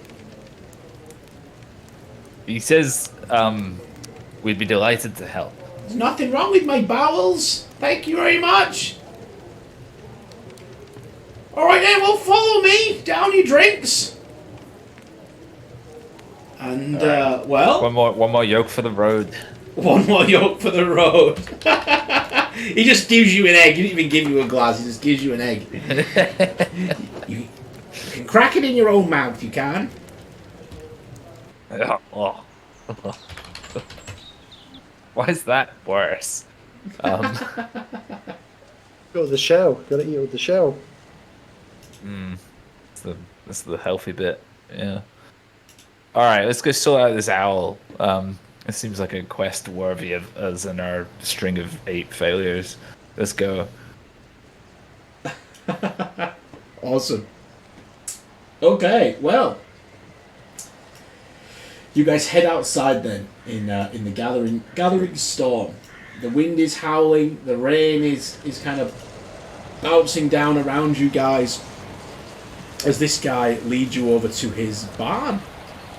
And I think what we're going to do here is I think this is where we're going to take a little break because we've been playing for coming up 2 hours. So we'll take 10 minutes to grab a drink and stretch our legs, and I'll see you guys soon. Good luck with it. All right, I think we should be more worried about all the spiders than the owl. Yeah, spiders are proof that it's a good barn. You know?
Alright guys, I'm back. Welcome back. Hello there, what's up? What about our other two characters there, Hamish and Grub?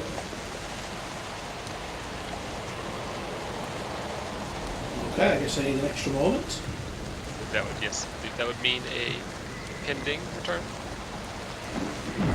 What, sorry? So, yeah, I think that means a pending return. Yeah. It shouldn't be too long. To be fair, we have got a couple of minutes left. I'm back a little early. Give me a second. I'm enjoying your Hobbit. It's a very interesting character you built yourself. Very fun. Good thinking. Good work.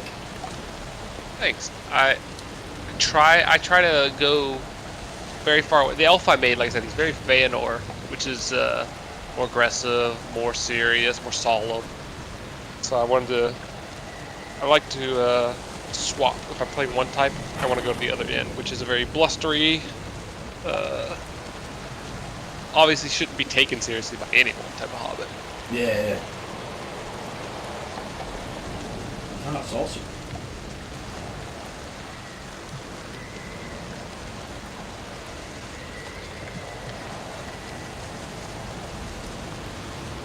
Alright, let's just do a quick count, see who's here then. Grub, is that you back?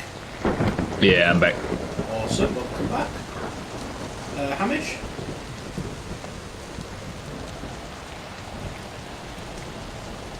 Okay, well, hang on a minute then. Hang on a minute, if he's not back, we'll keep going.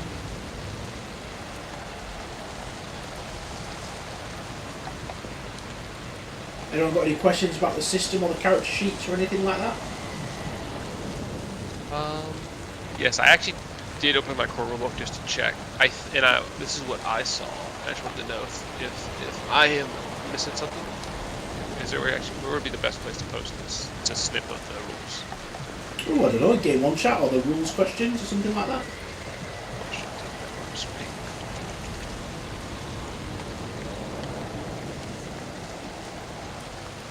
That also has that has the table there too. Cool. There we go. Well, let's see what you're showing us.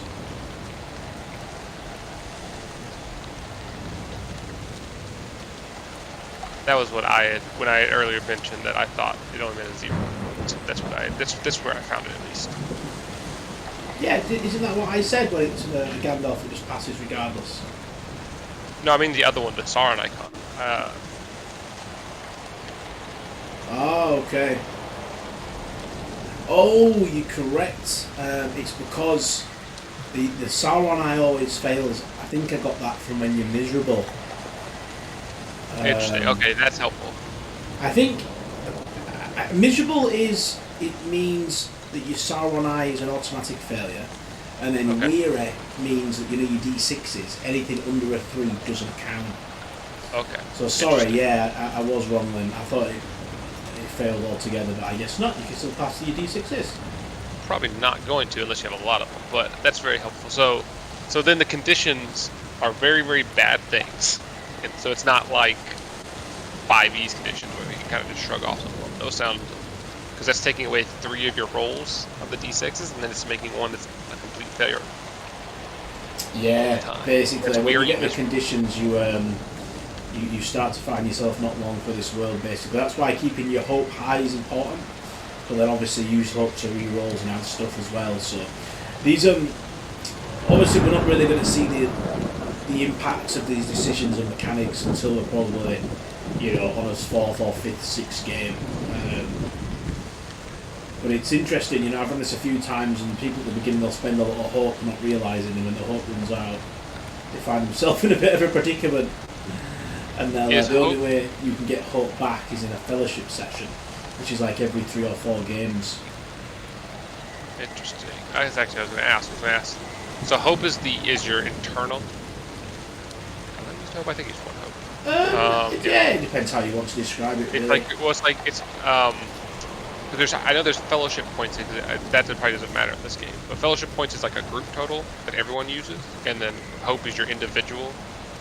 Yeah, in a nutshell, and then the adventure points to get you some items. Anyway, though, guys, I think we're back now. Is Hamish, you there? Hamish, you around? He is unmuted. He was muted actually while during the break. Maybe he can't hear us. Maybe I'll he's just going send, on I'll mic. just send him a message. Yeah, that's happened. That's happened before in Discord several times throughout the ages.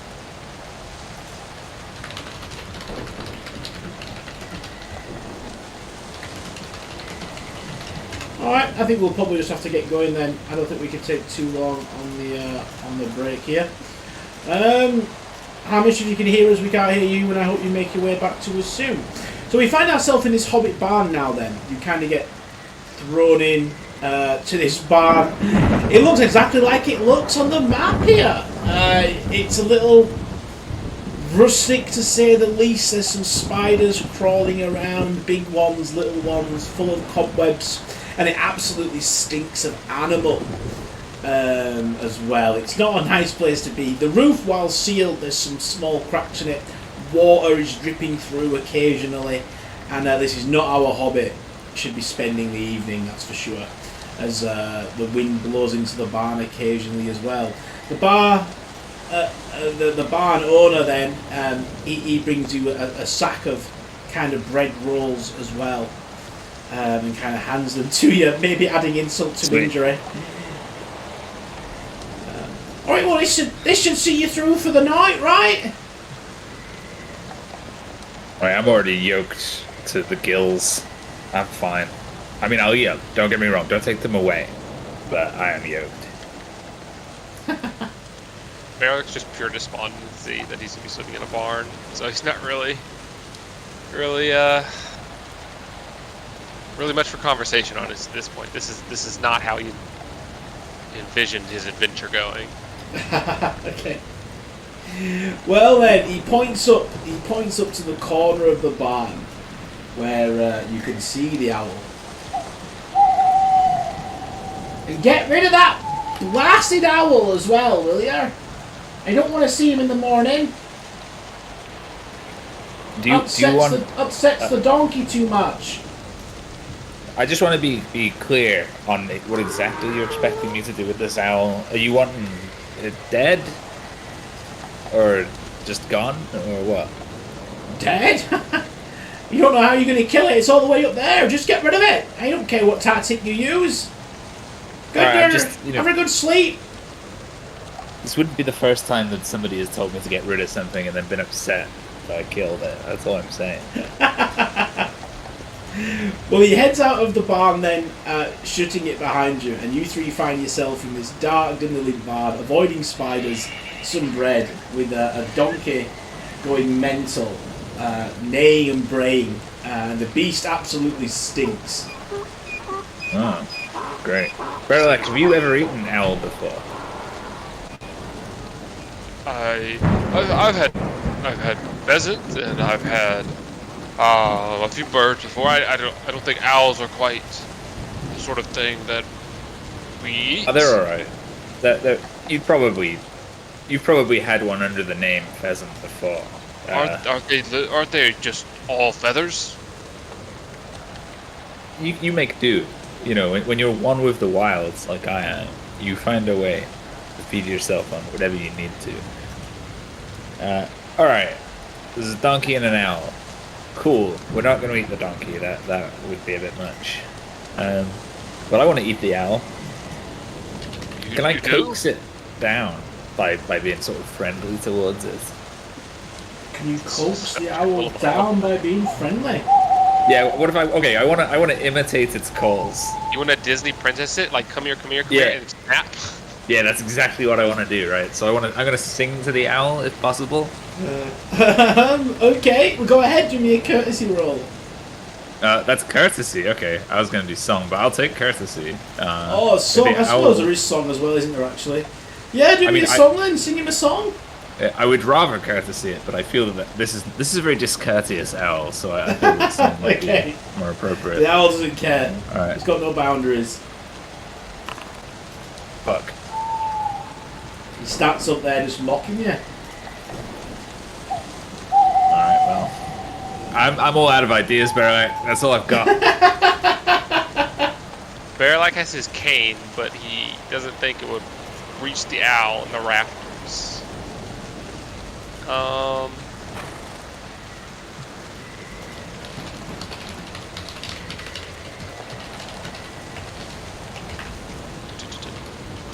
Is there anything? Is there? I mean, is it just the owl, right? It doesn't have a literal nest. It's not a brood of owls, right? No, it's not a brood of owls. It just seems to have taken shelter here recently.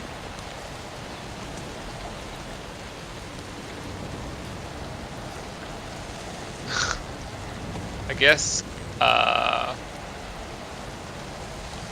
Bearlick's Well- idea of getting rid of an owl would just be say shoo shoo. That's it just- perfectly fine. If there's a step ladder or a way to get up there, so he start rattling his cane at like the wooden post near the owl. Well, Go on with yourself. You could do an or a hunting roll to get rid of the owls by shooing it away and being nasty to it. This is his fly you fools moment, and it's gonna go much worse. Okay. Nice. Well, the owl does leave because he doesn't want to stay where he's not welcome. But the owl hoots down to the donkey a few times, and the donkey looks up and brays at the owl. And the owl very rudely looks down at you, Witter, as you're like, shoo, shoo, go on, go on! And the owl flies away through a hole in the top of the barn. That's all it takes. Is just a bit of order established for now. Bilbo couldn't have done it any better. I'm proud of you, Bearlick. Yeah, like realizes what he's saying makes no sense, so he just kind of stops. Well, I guess we have the night in this barn, this donkey, and its stench. It's warming the place up. It's Honestly. just every new word, he's more and more morose. Yeah, he farts occasionally as the donkey and it swats into the barn, but you guys have got bigger things to worry about, really. This storm's getting really bad as thunder ripples out overhead. The rain's getting heavier and heavier. And as our hobbits try to sleep, there's not really a dry spot. You find yourself under the rafters, wherever you go, there's a little bit of water that's kind of coming through, and you guys are going to have a terrible sleep. But eventually you find yourself drifting off, shutting your eyes, cozying up, and trying to get some sleep. Can everybody do me an awareness roll, please? Sorry about that. I'm back. Oh, no problem. Welcome back. You haven't We missed much. rattled and shouted at an owl until it left. That's And now we're basically still everything. we still have not rolled a success in 1, 2, 3, 4, 5, 6. everything. So we're 10 I'm fails in a row, counting. boys. Could I? So what is okay? So for distinctive features, I have keen eyes. Do I spend a hope to use it to get another D6? So spending a hope just gives you a d6. Those distinctive features have no mechanical benefits, sadly. Only the more narrative benefits. Okay. If you've got keen eyes, we could say that you could roll an extra d6, but I can't give you that bonus all the time. Okay. I thought they did something. But I'll spend a hope as well. That would Okay. break our streak. Break the streak, get the look going again. Nice. It took all that to get it. Well, Berliot, you're kind of drifting off, and the barn walls, they're like made of slits of wood, right? And there's a little gap in between them, maybe half a centimetre. And there's some moonlight kind of shining down. Your eyes have kind of adjusted to the scene as you're trying to sleep, avoiding the water that's dripping through the roof. And I want you to imagine that you're looking down at the moonlight coming through the cracks, and it disappears for a moment as something big moves past the barn. You get a very uneasy feeling. Then, suddenly,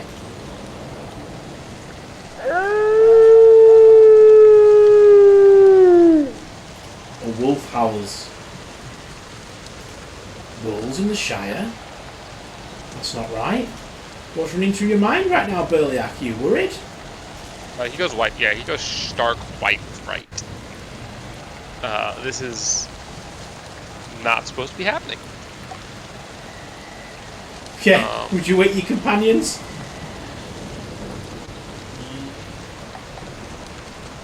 Not yet. Barrel he's hoping it won't become anything, so he can pretend, or so he can reduce the chance of his allies seeing him being terrified.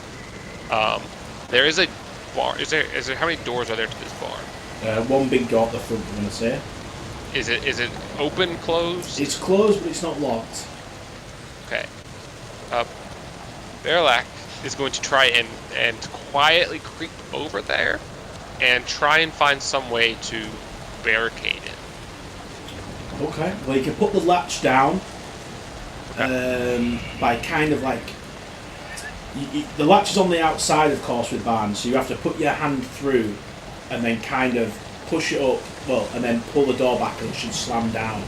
You'll be locking yourself in the barn, but maybe that's the good thing.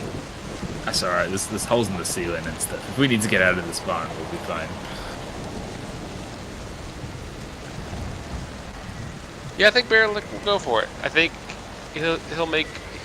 I think he makes bad decisions under pressure. He's under pressure. Okay. So.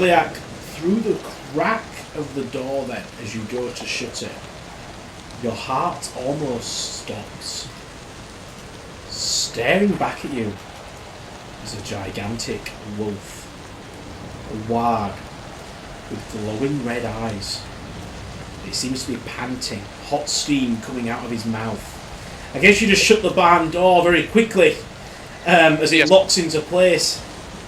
There's no more stealth here. There's just almost a yell. There's a yell. There's, oh! and there's a slam it shut, falling on his rump. I think our other Chains two clattering characters, across the ground. our other two characters can do an awareness roll now with a bonus dice. Maybe you wake up on your own accord. Oh yeah, Rumbler, you're awake. As you see Barrelak fall on his arse, stumbling back, gasping. Well, Grub, your ability to just stay asleep anywhere is really showing. Absolutely. It's the sound of the wall that kind of like rumbles him, having intricate knowledge of these creatures.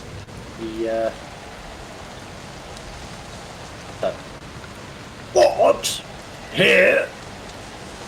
And he gets his spear and he's like looking for like entrances and things, knowing that these creatures will crawl over buildings, etc. He's looking, for a potential avenue of attack from the creature.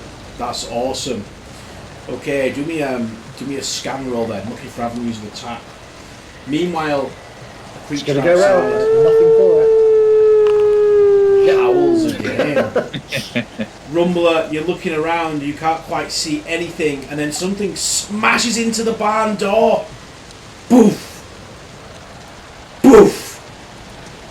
And you can hear growling and snarling outside. Is it just the one?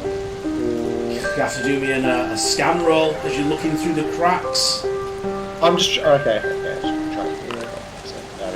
You don't know it. It looks to be one, but at the Hundreds. same time, you're just not sure. He's going to try and very quietly try and get if there was a hole in the roof. I think I heard. So he's going to try and climb out onto that so he can see what's going on outside and potentially pounce on this prey if need be. What, you think you could take a wag on your own? He's not sure, but he'll probably give it a go. So he's just going to stealthily try and climb up onto the rooftop. All right, okay. To at least assess the situation. Yeah, okay. Do me a stealth roll then. As something bangs into the barn door again. Jesus! Christ. Hamish, You know what? I'm going to stick a hope. I'm going to stick a hope on that. Let's do it. Okay. Let's do it. Good luck, my friend. So I need to roll 4. So the way things have been going so far, not so great. 50-50 chance. Hey, doesn't make it. Well, Hamish, as you get onto the roof, you make far too much noise. You poke your head through, and the creature actually leaps onto the roof. You inside Burliak, you can see the shadow moving through the roof slats heading towards Hamish. And Hamish, you lift your head up out of the hole just to see this huge creature about to bite your head off, basically. As you stumble back down into the barn, falling into some hay. What's worse is, now you've got a good look at it, Hamish, it seems it's almost ethereal? It's not a black-furred wolf, it's almost like a black mist with two red eyes. As it prounces around on top of the roof, falling hay to fall down, it leaps back off to the roof and howls again. Witter, what's kind of going through your mind right now? Just sheer panic and terror. Sheer panic and terror. It's easy to claim. It's easy to claim all the wonderful things you would do from the safety of your home. Once you're out in a barn with a donkey and an ethereal ghost wolf, the mind might not stand up to such things. Fair enough. Grub, all this excitement now then, Grub, we can just say you probably wake up, unless you want to do another roll to see if you sleep through for funny, or... No, I've been dreaming about smoking 2 pipes at once the whole time that this has been going on. I'm mumbling, Bilbo, no, not a third pipe. That's too many pipes. I'm gonna wake up when there's like a big ethereal wolf fucking around in the ceiling. I feel like that's something to wake up to. You wake up then as Bilbo's about to stick the 3rd pipe into your mouth. Yeah, I wake up with relief. I guess Only you see to Hamish. Yeah. Hamish stumbling back down. Hamish, what's kind of going through your head right now?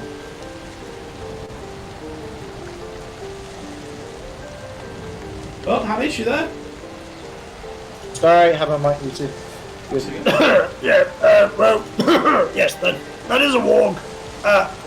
But it's a ghostly warg with red eyes. So there's that. And as this is your character's first encounter with a creature of shadow, do me a valor roll, please, the 3 of you. Let's see how your characters take this encounter. Oh, I should not have succeeded. That's so. The Gandalf is twice. The Gandalf is twice. Like you get it. Oh, so Is that something I can put a hope on then, is it? Because it seems like...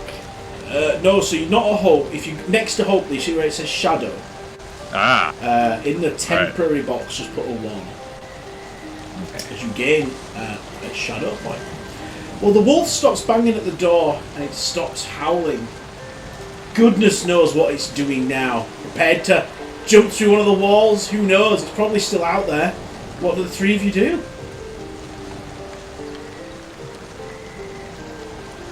It has not come in here yet, which means it must be afraid of us. We have a defensive position, and we should hold it wisely. And he's wagging his finger as he says this, and he's trembling. Alright, I've already taken up position in an ambush spot, which is to say I've hidden under the donkey or some other ridiculous location. How is the donkey? Donkey doing alright? The donkey is panicking. It's braying, it's trying to escape, it's not having a good time, it's petrified. I think I want to comfort myself by comforting the donkey.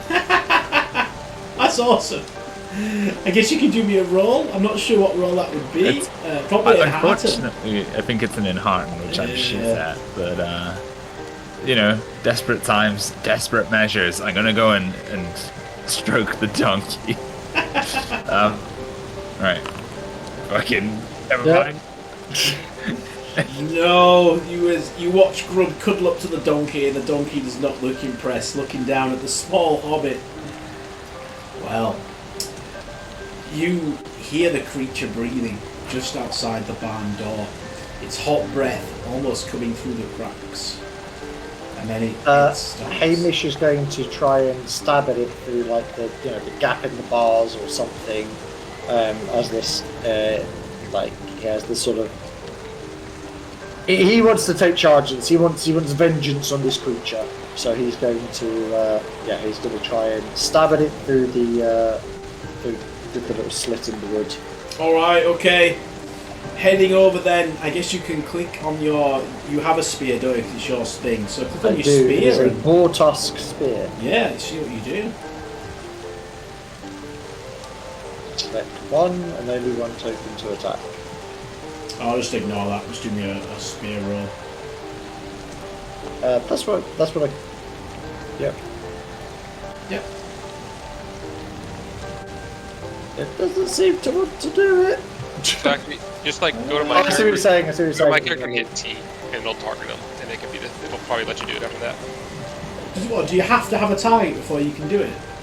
If I'm actually using my gear, Ah, I do. if you do the roll, Oh. it doesn't. But Okay. if I just hit spears, okay. Hey, look, Oh. we've broken the chain. Two That's people good to have know. now. That's good to know. Okay then, Hamish, well you creep over to the door then, where the creature is breathing, and to the probably the astonishment of the other two hobbits that are having a nervous breakdown, you stab your spear through the slit, and you hear the wolf cry out in pain for a moment, Hamish, and then the creature disappears away from the barn. That's right, you foul beast! Go back to where you came from! And remember that Hamish, the Hobgoblin, sent you there! Nice. He was very brave, wasn't he, you two? Looks like he's got rid of the wolf. Unless the wolf is just repositioned somewhere, who knows? I wasn't worried for a second. Hamish is always doing things like this. Say that to the donkey. The donkey was scared, you know? It needed comfort. It doesn't know about Hamish, does it? Like...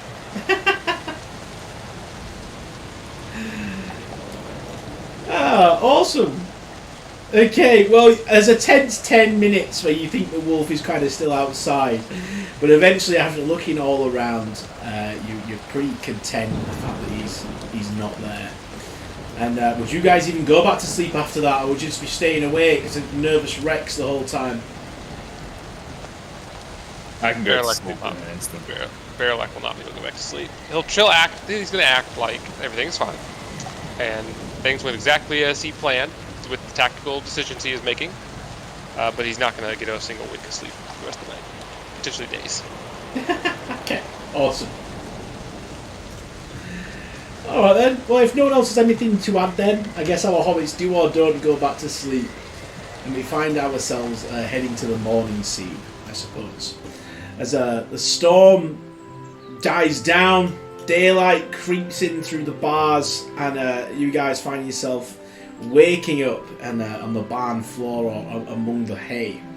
The farmer kind of comes back with some breakfast, some seed cakes for you all, and a couple of eggs for our yoke demolisher here. How did you sleep? Was everything all right? We got rid of the owl. Oh, you did get rid of the owl. Thank you so much. Upstanding hobbit says. That's right, and don't you forget. You won't anytime soon. Grub. Well, I packed you some luncheon, and I guess you'll be on your way then, wherever it is you're going. You never did say. Oh, you know, we're just rambling about, you know, exploring. You know how it is. Making sure that the wildlife behaves itself, that sort of thing. We're very interested in the local wildlife, actually. Really keeping an eye out for any interesting animals that have been spotted around, just in case there's anything happens to be like that around here. He's nodding along like he can hear you, but you can tell the old man doesn't quite understand what you're saying as he just passes you the packs. Alright, sweet. I want to have a look for some blood outside this barn. Oh, make sure it was all real. Yeah. Okay, fair enough. I guess if you head out the barn then and look around the side where Hamish attacked the creature, I guess you find almost like a black ink stain. Delicious. Does it trail away anywhere, or is it just like one big puddle, or? I'm afraid it's in the grass in a field. It's hard to trace, and it was very stormy. You probably follow it like a meter in the direction of one of the forests, but there's not really a trail to track. Yeah, But and maybe if it was something real. happens. Maybe it's out there. Maybe it was a dream. Wargs in the Shire. That's not right. Yeah. All right. Okay. Well, if no one else is Seems a bit- adding anything to this scene, then we'll move on to the next, I guess. No, Hamish is Hamish is still pretty happy with himself. He's just like kind of thinking, but also like knowing orcs. He's like, this doesn't quite make sense. Like something's not right, but he's keeping that to himself for right now. He's thinking back on what the ranger had said earlier on. Yeah, trolls. It's very interesting. Well, I guess we're going to the second leg then of our journey. So our characters stayed in a barn and made their way. And now that they've got to make their way all the way to Mickle Delding. I think that you stayed in a barn just a little bit further out of town, but still, it's a huge walk, absolutely huge. It's going to take you guys another full day of hiking in the Shire. Your feet will be getting sore now, unless you're used to this, which I'm sure some of you are. You can get some fresh supplies from the farmer and other kind of stalls in Waymeet before we head on back down on the country road. And it's another beautiful day. This time there is no clouds in the sky. The storm has fully subsided. Beautiful rays of sunshine flow down onto the rolling hills as you take a deep breath and this really is the Shire. After some time walking down the road, muttering amongst ourselves, we do hear a small hoot. Bearlick jumps. He's very jumpy. He's been jumpy all morning, and it just every sound, every creak, every twig. He's skittery right now. Makes sense. Burliak, your old friend the owl. He's sitting in the glares tree. at it. He glares at that after it made him jump and embarrassed him. He's glaring at you as the owl. He's not happy at all after you kicked him out. And in one of the fields roaming around there's a goat. And the owl flies over to the goat and sits on the hedge and begins to tweet away to the goat. And then the owl looks at you again, Burliak, and flies away. What the devil? Well, the goat steps out into the middle of the path, in front of you, Burliak. And I mean, goats aren't that big, but for a hobbit, it can be quite problematic. And it looks very angry with you, and it looks like it's about to ram you, Burliak.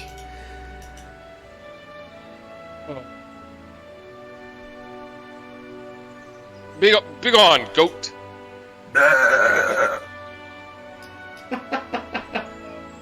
And that obviously doesn't work. Bearlick takes a step back and is not quite sure why. Well, he has an idea, but he's not quite sure what to do in the situation. Yeah, fair enough. Well, I'm afraid the goat is not very happy with you and begins to chase you, Burliak, down the road.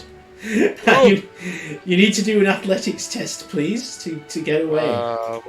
Well, can't exactly. Don't exactly think that's gonna go well.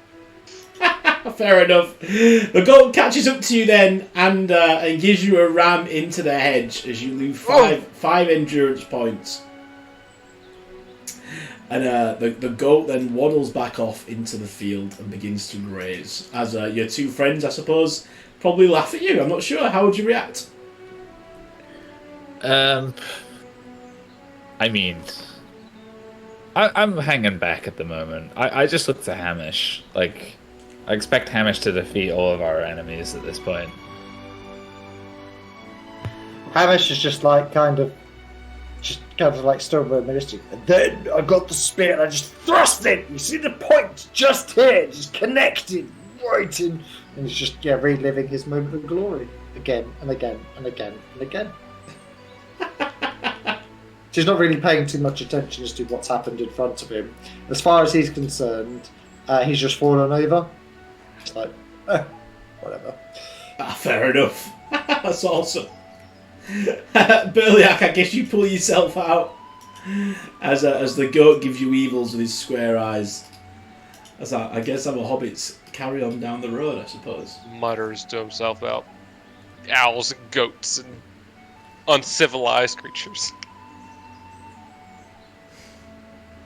Well, I guess the whole day goes by, really, without too much more incident. Maybe you pass a few of the hobbits on the road, trade some pipeweed and other kind of tasty, delicious treats. But apart from that, it's hard on your feet as you guys, at night time, approach Mickle Delving. You find yourself in the town centre of this large, sprawling hobbit town. It's quite an important hobbit town as well, to be fair. I believe the mayor lives here and a few other well-to-do people. This is like the capital, essentially. And there on the hill is the Matham House, the museum, where the map of Bilbo Baggins is kept. The map that you guys are after. Well, he wanted you back as soon as possible, so you guys need to decide how to really get in there, I suppose. And most things in Hobbiton are just kind of unlocked. It shouldn't be much of a big deal.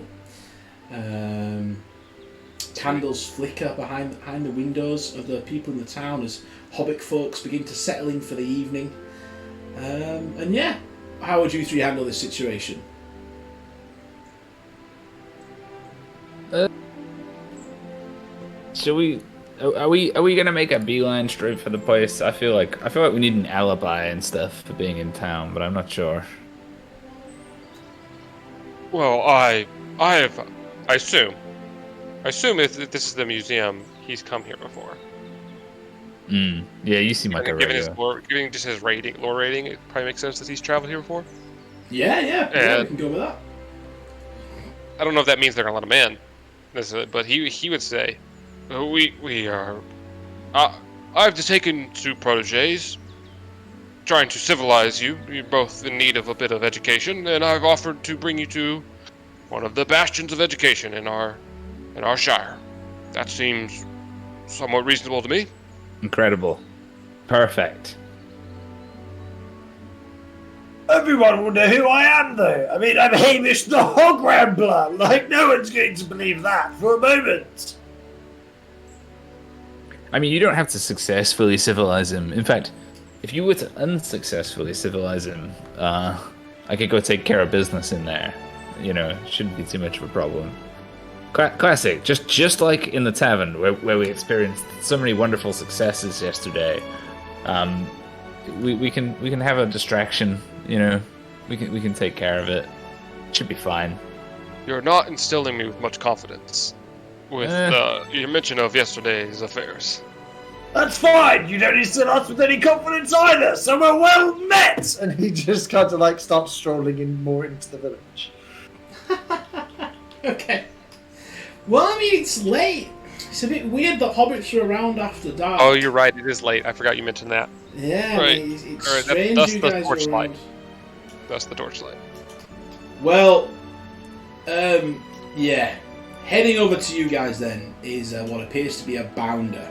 And they just kind of wander around. They're like kind of the closest thing to police basically in the Shire, but they're nowhere near. The worst they'll do is give you a tongue wag, to be honest. But still, you don't want to be caught out after dark without a good reason. As the bounder... Yeah, I don't want to talk to the Hobbit Hall Monitor one bit. So he's in between the house and you guys. So you guys could try and stealth past him and get to the house, or you can have a conversation with him. Does anyone know that we've been in Mickle Delving at all? Like, have we arrived at night and there's just no awareness that we're here? I mean, you can never guarantee there's no awareness, but it looks that way, yeah. We've not talked to anyone or anything. Yeah, you've not spoken Let's to just- anyone, everyone's indoors. Let's not even spend any time in Mickle Delving. Let's break in, be gone. Like, not even announce. None of this alibi nonsense. Let's get sneaking. Like, let's avoid the SWAT. Honestly, at this point, Bearlac is agreeing because it lets him say the line he wanted to say. Yes, and I will get to show you why Gandalf was going to choose me as the thief and not That's Bilbo. right. Burglar. Yeah. as the burglar. Yes. Yeah, I've done some burglary. Sorry, I mean, forget I said Hopefully that. outside of the Shire. Well, you know, burgling nature's fruits, nature's treasures is different, but it's not much different. I'm a sneaky boy. Okay. Well, if you're going to try and sneak up there, everyone pass me a stealth roll, please. Let's do it. Good luck, everyone. I'm gonna throw rocks at the soul monitor if any of us get caught. Nice. Great success! Well done, Hog Rumbler, with that special critical there as well. Same with you, Bear. You can add an effect, both the pair of you. Maybe you could help Witter if he Yeah, I falls feel like- behind. We're all good. We're all good. You've all made it! I'm lucky with this character. It's just so weird. I felt like he was going to be bumbling the whole time, and I'm just going Gandalf. I'm enjoying the contrast between Bumble and just achieve goals, basically always. He could have. Gandalf should have picked me after all. Yeah. He probably should have. Alright then. Well, you guys make it up to the Matham house. I'm going Alright. to use the make haste one, so we do it quick, so that at least Hog Rambler's doing it quicker. Yeah, I think we just Okay. we scuttle past this guy super quick, right? Like, so let's just go straight for make haste if that's how that works. Yeah, no problem. You just quickly make your way, no problem at all. So this is basically what the Matham house looks like. Some huge big hobbit mansion essentially. As you head inside. I'm loving the Loctro maps, by the way, because that takes me back. I used to play that a lot. Yeah, no, it was a nice game, wasn't it? It was refreshing. I'm still going. It is, yeah.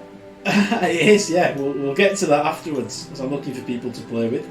But anyway, well, there's the door. I'm afraid tonight you find it locked. You quickly scout around, and there is two other entrances. There's a side kitchen door which seems to be open, and you can also climb up onto the roof and get in through a sun window. I think people lock their doors in the Shire these days. Like, it's disgraceful. Honestly, Bearlac was going to say something similar. Yeah, we're in agreement on that. Locks are unnatural. You know. Right. What do you want to split up? Do you want to just?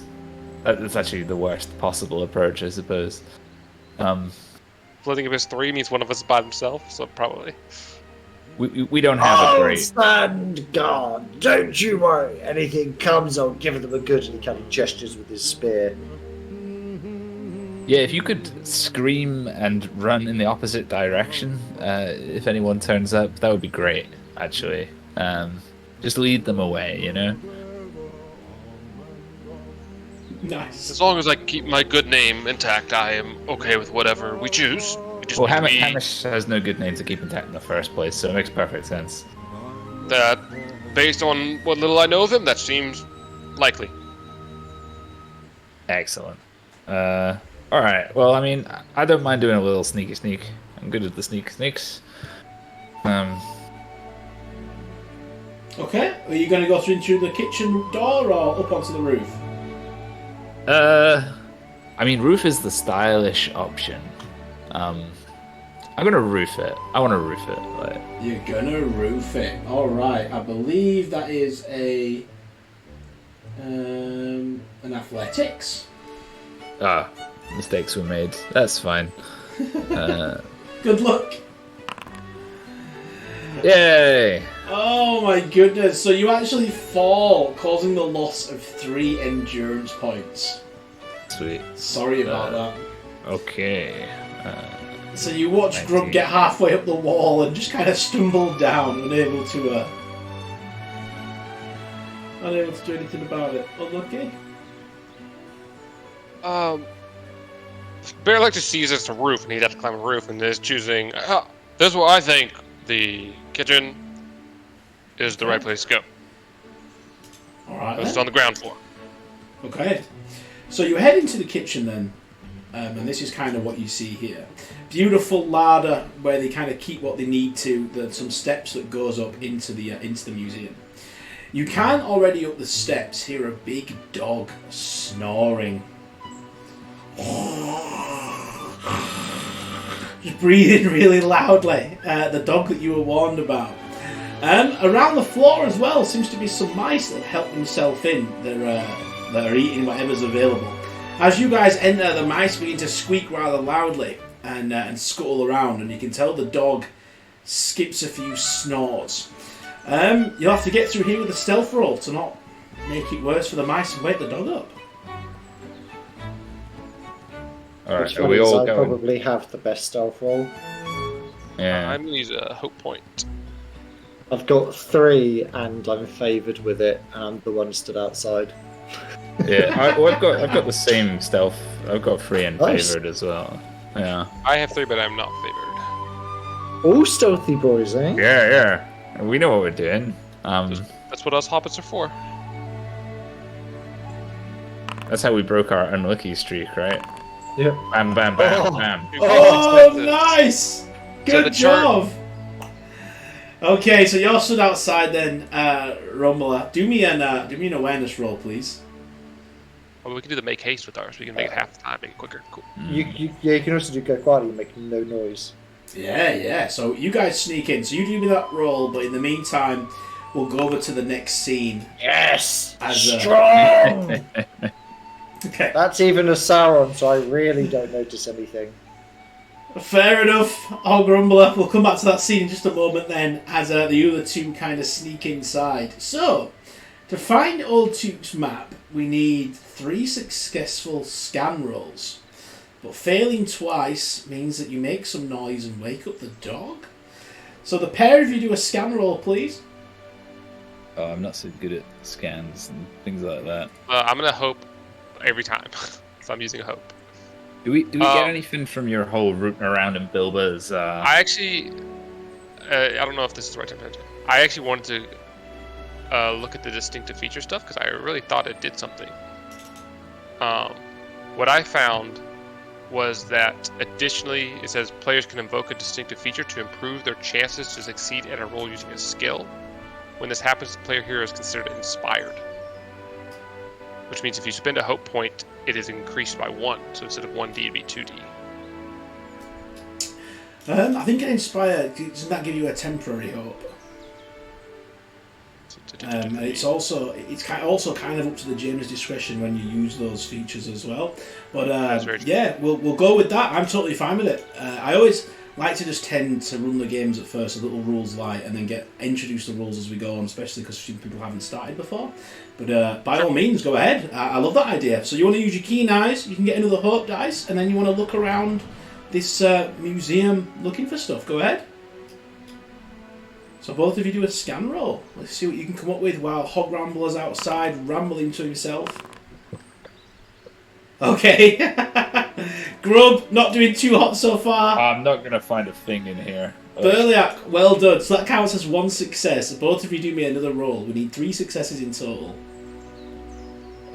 When does this dog wake up? If you get another failure in a row, 2 failures in a row off the same person, I believe. Oh, well, I'm definitely if you- going to do it. if you So fail I almost again, feel like then I should just not and leave it to Baralak at this point. Okay, fair enough. So you're not going to do anything. You're just going to stand at the door. Well, I'm going to try not wake the dog out. That's my main objective here. Okay. Fair enough. Well, we continue to creep on then through the museum, looking around for things that we can find. Burliak, I mean, you've got no help now and you've failed, so it's taking a little bit of time, I suppose. Outside, Hogrumbler, the bounder, kind of appears. You didn't see him coming up the hill, and you find yourself stood in front of the bounder, Hogrambler. What are you doing up here after dark? It's about time you got up here.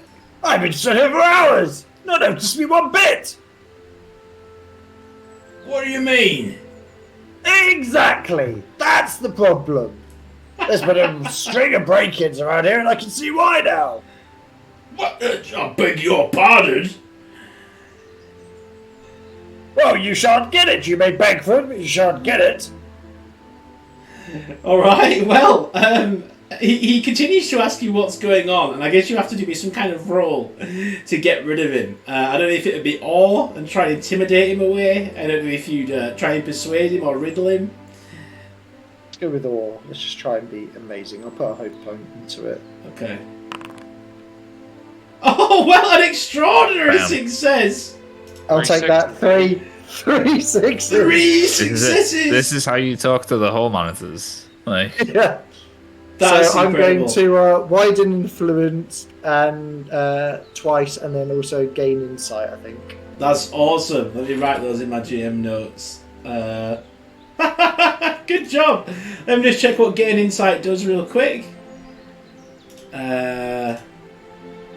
So you gain additional information not necessarily related to the task at hand, for example, while helping a sick individual with healing, retrace poison, sneaking. Alright, so he will explain. Right, well, just keep yourself safe. There's rumours of strangers abroad. Men, dwarves, and elves, and... Yeah, look, we saw a dwarf on the way in, and I stabbed a warg last night. So yeah. He just starts to laugh. Stabbed a warg! And you can see Hamish just like does that kind of like goes very still, very quiet, looks him dead in the eyes, and just goes, Yes. And I guess that's the most intimidating thing, as he gives you a nod and makes his way down the path. That's awesome. Okay, well, Berliak, it looks like we need another test from you. We've only got one success so far. Let's see if we can get it without waking the dog up. So, I did roll a failure, just because you said 2 failures that makes us... It's 2 failures in a row off the same player. 2 in a So row, okay. basically, Grub made some noise and has the good sense to stop. Berliak, you did well the first time, and the second time you made Gotcha. some noise. So let's see if you attract the dog or make things worse. Why is my sheet keeps resetting? Do I need to hit something? When I'm using the hope because I'm trying to reset or get my hope down to 12. It keeps going back to 13. Every time I... But now it fixed. Now it did. It finally did. Okay, I've done that twice. Okay. So because I'm using hope again, 'cause I'd like to go down to 11 of 16 hope. To Okay. give myself, Good luck then. give myself that hero point bonus. Or hope point bonus. And roll real bad. Oh no. So what happens next then, guys, Animals hate me. is you hear the dog not stopping snoring. And you hear some scuttling. And this door is a little open and there's a fire behind it and it's casting a shadow.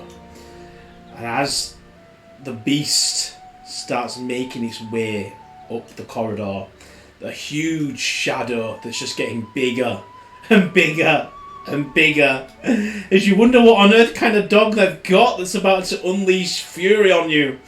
But then as the dog finally gets around the corner, it's just a tiny little thing, but he does make quite a lot of racket. The 2 people inside lose 1 hope point for now getting stressed out about this dog. Essentially, as now you've got to hurry up. Berliak, you've got 1 more attempt at it, and then they might potentially wake the owner up. I mean, would you help now, be a haunch grub? can I do something about this dog, or is it too late Yeah, for no, that? you can. You can try and shut him up. How would you deal with the dog? He says Not courtesy in the like book. the it says. donkey. I feel like the donkey situation is not worth repeating here.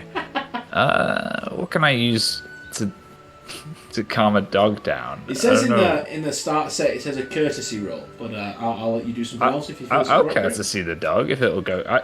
I'm starting to think that courtesy is better for animals than I think. Yeah, I'm gonna go and befriend the dog with courtesy. They like to be treated with respect. Berliak, who had just about had a minor heart attack, was about to start swatting at it with his cane.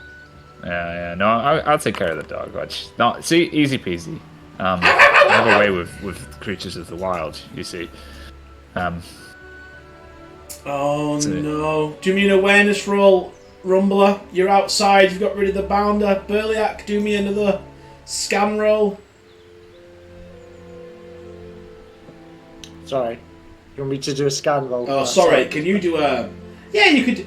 I mean, you're standing. Are you looking around, or are you just letting things happen, Rumbler? Me, I'm just kind of letting things out. Like, if it all kicks off, knowing Hamish, he'll probably bang on the door and just be like, "Keep it down in there!" Which obviously doesn't help, but that is him, for sure.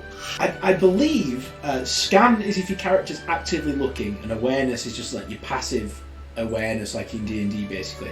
So if you're not actively looking for stuff, just do an awareness. And then Berliak, if you could do me another scan. I double sixes. Well done! You see a candle come on upstairs. I'm going to continue to use hope. So I'm going down, Berliak, you managed to find the map. It's in a picture frame on top of the fireplace. Good work. But the light comes on upstairs, Hamish. You know they haven't got long left. The dog is still yapping as Grub fails to kind of calm it down. What happens next? I am going to then rap on the door, so that then trying to make out that I'm the one that's woken the dog up. Oh, Genius. Good thinking. Okay. A very woman good, yeah. looks out of the window then. She looks rather cross, a hobbit woman. Berliak, someone's knocking on the door. It's probably a sign, you're not too sure. Good evening, madam. I am terribly sorry to disturb you at such an hour. But we have heard strange things this evening. Would you be able to quiet down your dog so that then these things aren't drawn to the establishment? She gives you a scowl and she shuts the curtain as you presume she's heading downstairs to sort the dog out. The other two characters can hear someone coming down the stairs in a candlelight getting closer to the scene. I guess the pair of you are going to quickly dash through the kitchen. hey. Yeah. Okay. Alright, well you guys make it back out of the Mathen house with the map. As you see some candlelight on downstairs, the woman begins to calm down the dog. The perfect crime! As you guys are just kind of hidden around the side right now. What would be next for you three? Oh, Hamish is still stood in front of the door. He's fully expecting to have to confront this woman. So you're just stood there. Oh, I love it. I don't think she ever comes, to be fair. As you stand there for a while, I think you hear her calm the dog down, and then she'll go back to bed as it is quite late. He will then gently let himself down. He goes, Right, so... back to Bilbo, I guess. Wow. Yes, this is away from here as soon as possible. It's dark though. We need somewhere to sleep again. Hopefully without any further nonsense. He just for all his blustering, he just sounds exhausted with this whole affair at this point. Every animal he's come across has tortured him. so Hamish will go, don't worry, I've got it in hand. And obviously, them not knowing, but he's going to walk directly towards the bounder that he can see, patrolling the village. Mm-hmm. And just be trying to, almost stage shout. Just be You there? Trying not to wake anyone up, but at the same time, trying to, get his attention. Cooey. Yeah. I guess he makes his way over to the group. Well, no, so Hamish is separated from the group, so he's... So you two have fled off We're down here, skulking and around, then you're yeah. coming down over to the bounder. Okay. What is Good it? evening. So, basically, I have two compatriots who are helping us deal with these interesting creatures of the night, but we need lodgings for this evening. Do you know somewhere we could get some? Yeah, you can stay at the Green Dragon Inn. Perfect. Thank you very much. And he will start heading off in a van. If he knows where it is, he'll start heading there, but if he doesn't know where it is, he will just start I think heading every there. hobbit knows where the Green Dragon is. So he will then start heading there. I guess. directly. So you three basically make a plan to meet up at the tavern, get a room for the night. Yeah. Lay low. Okay, cool. Well then, that's exactly what happens, and that's basically the end of the adventure now. It says the starter set says it presumes the return journey, as we'll do one more scene with Bilbo. As I guess, just to paraphrase, you guys spend a night at the Green Dragon. You probably get there when it's a little too late. It's already kind of shutty, but you do manage to secure some rooms. As you stay on a nice feathered bed, stretch out and have a good night's sleep, unlike with the barn. When you wake up, well, there's a lot of talk going around Mickle Delvin. Someone broke in last night to the Matham house and stole a map. As you guys quickly get out of town, I guess, make your way back. But it seems the news is getting to places quicker than you are. As all the way back up to Bilbo's house, it's the talk of the Shire eventually. As we make our way back up to Bag End, where Bilbo happily lets you in. My friends, you got the map then? It really wasn't that difficult. I don't know how you struggled so much, honestly. Bilbo, I think you're a better boar. Well, you're not even that good at that, to be honest with you. I think you're best suited here in your armchair.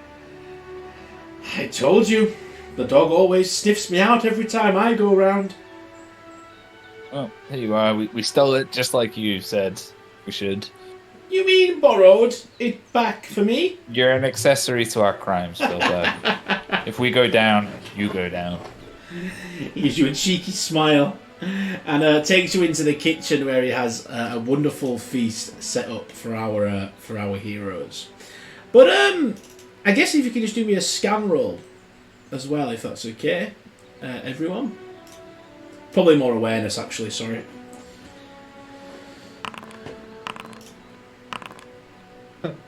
Right on cue. Fail, fail, fail. I guess As soon as we relax, it's just like, nah. I guess no one gets that bit of information then. But as he takes you into the room, sat at the table is the dwarf as well, sat with ale in his beard as he sits eating another seed cake in his Under Armour gear, essentially. As he gives you a nod, and he's very cheerful to see you all again. And Bilbo spreads out the map on the table. And I guess as you stand next to him, Berliak, as you're just as interested as he is, it's this beautiful old map that Grandfather Took made himself over his very long life. Right now, he is the oldest hobbit to ever live, because Bilbo's not caught up to him yet.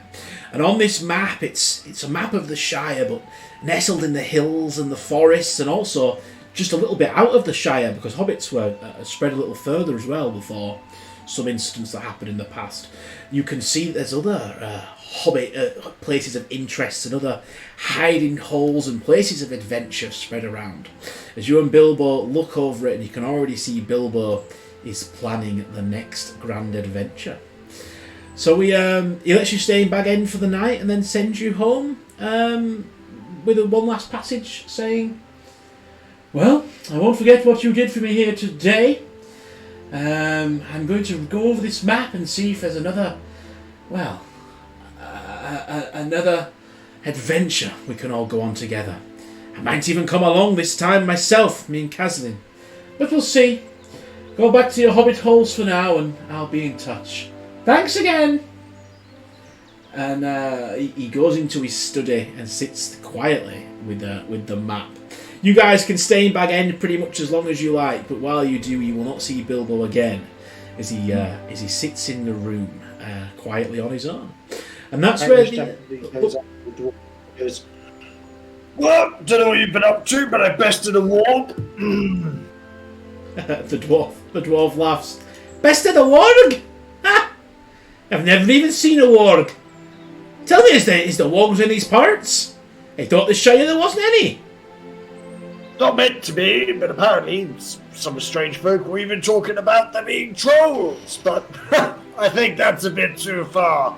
But yes, interesting walk, red eyes, sort of ghostly thing. But yeah, gave it a good And he like gestures with the stick. Give it a good stick in and trotted off. Knew what's best for him. As you say a ghostly thing, the dwarf looks curious. And I guess you could do an insight roll. Yeah. And I'd hope to this. Okay. Great success. It looks like the dwarf knows something about the wolf. Yeah, I'm definitely going to use the gain insight on that. Okay. Well, to the north, there's a tower. A long way away from here, though. You passed it on my work and travel. Strangers there and rangers keep going missing. Rumours there's a wolf stalking around the mountains. He shrugs his shoulders. Could be true, couldn't be true. But said it was almost like a ghost. You don't think it's the same wolf, do you? This was a warg, and you're talking about a wolf. They're very different creatures. They're anatomically. They are certainly goes into like this real thing about like how they're different and like how the warg is a far more finer beast to have felled. You know, it takes far more skill and power and judgment. Yeah. So the dwarf looks impressed then, as he's still pretty impressed with you guys after Burliock also whittled his ear off. Hey, well, you're probably right. Probably nothing to worry about. As he gets back to Ian, and you guys can spend some time in Bag End. Have we got any last scenes here before we close off the game? Bear's back in his seat. Bear's asleep. Sleep with his eyes Taking open. that seat home would be like, it's brilliant. Burliock, any final thoughts? I think with how things went, Burliock had intentions and plans and schemes, but they kind of, between the warg and just the fright at the back half of the adventure, they kind of dissipated. So he's almost even just kind of meek and doesn't really have much to say but mumble as he handed over the map and heads back. Maybe he'll regain something of himself after a few nights in his safety of his home. But for right now, actually, the idea of being an adventurer or claiming to be an adventurer puts a bad taste in his mouth. Okay, so you kind of U-turned. I love that. Maybe it's not what you thought it was cracked up to be.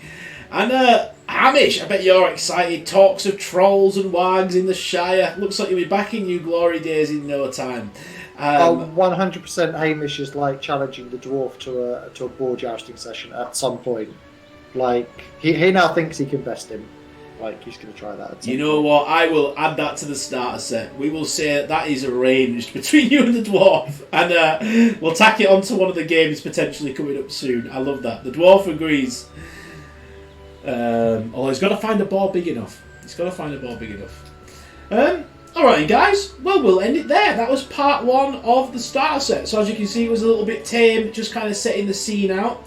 There's another 4 adventures now that basically span off Bilbo finding locations on the map, and they've all got a bit of combat in them as well now, if that's something you're also interested in. But yeah, that was it. So I hope you all had fun there. Just as a quick question, so now you can be a dwarf if you wanted to re-roll. Next session we introduce another race. Has anyone got any preferences? I mean, if no one has any other, I would like Mirkwood elves would be great. And Mirkwood elf. Okay, we can write that into the story at some point. I'm also being pretty loose with the names as well, because obviously if you do take over the dwarf, you might not want to be called Caslid, but we'll just play that by ear. We know the score. All right then, that's really cool. So yeah, thank you then for coming. I do really appreciate that. I hope you enjoyed session 1, and I'll schedule session 2 for next week, where we'll have another player coming with us as well. Nibs Notwise, as he's going to be dragged into our adventure. So thank you for coming, and I bid thee all farewell. Cheers, thank you very much. Thank you very much. No problem. Alright guys, well I'm going to head off to bed. It's 10 o'clock where I am and I've got to be up early tomorrow. So again, thank you for coming and I'll catch you guys next time. Hit me up with anything during the week at all, anything you want, just send me a message and I'll get to you. But for now, it will be bye-bye. Take care. All right.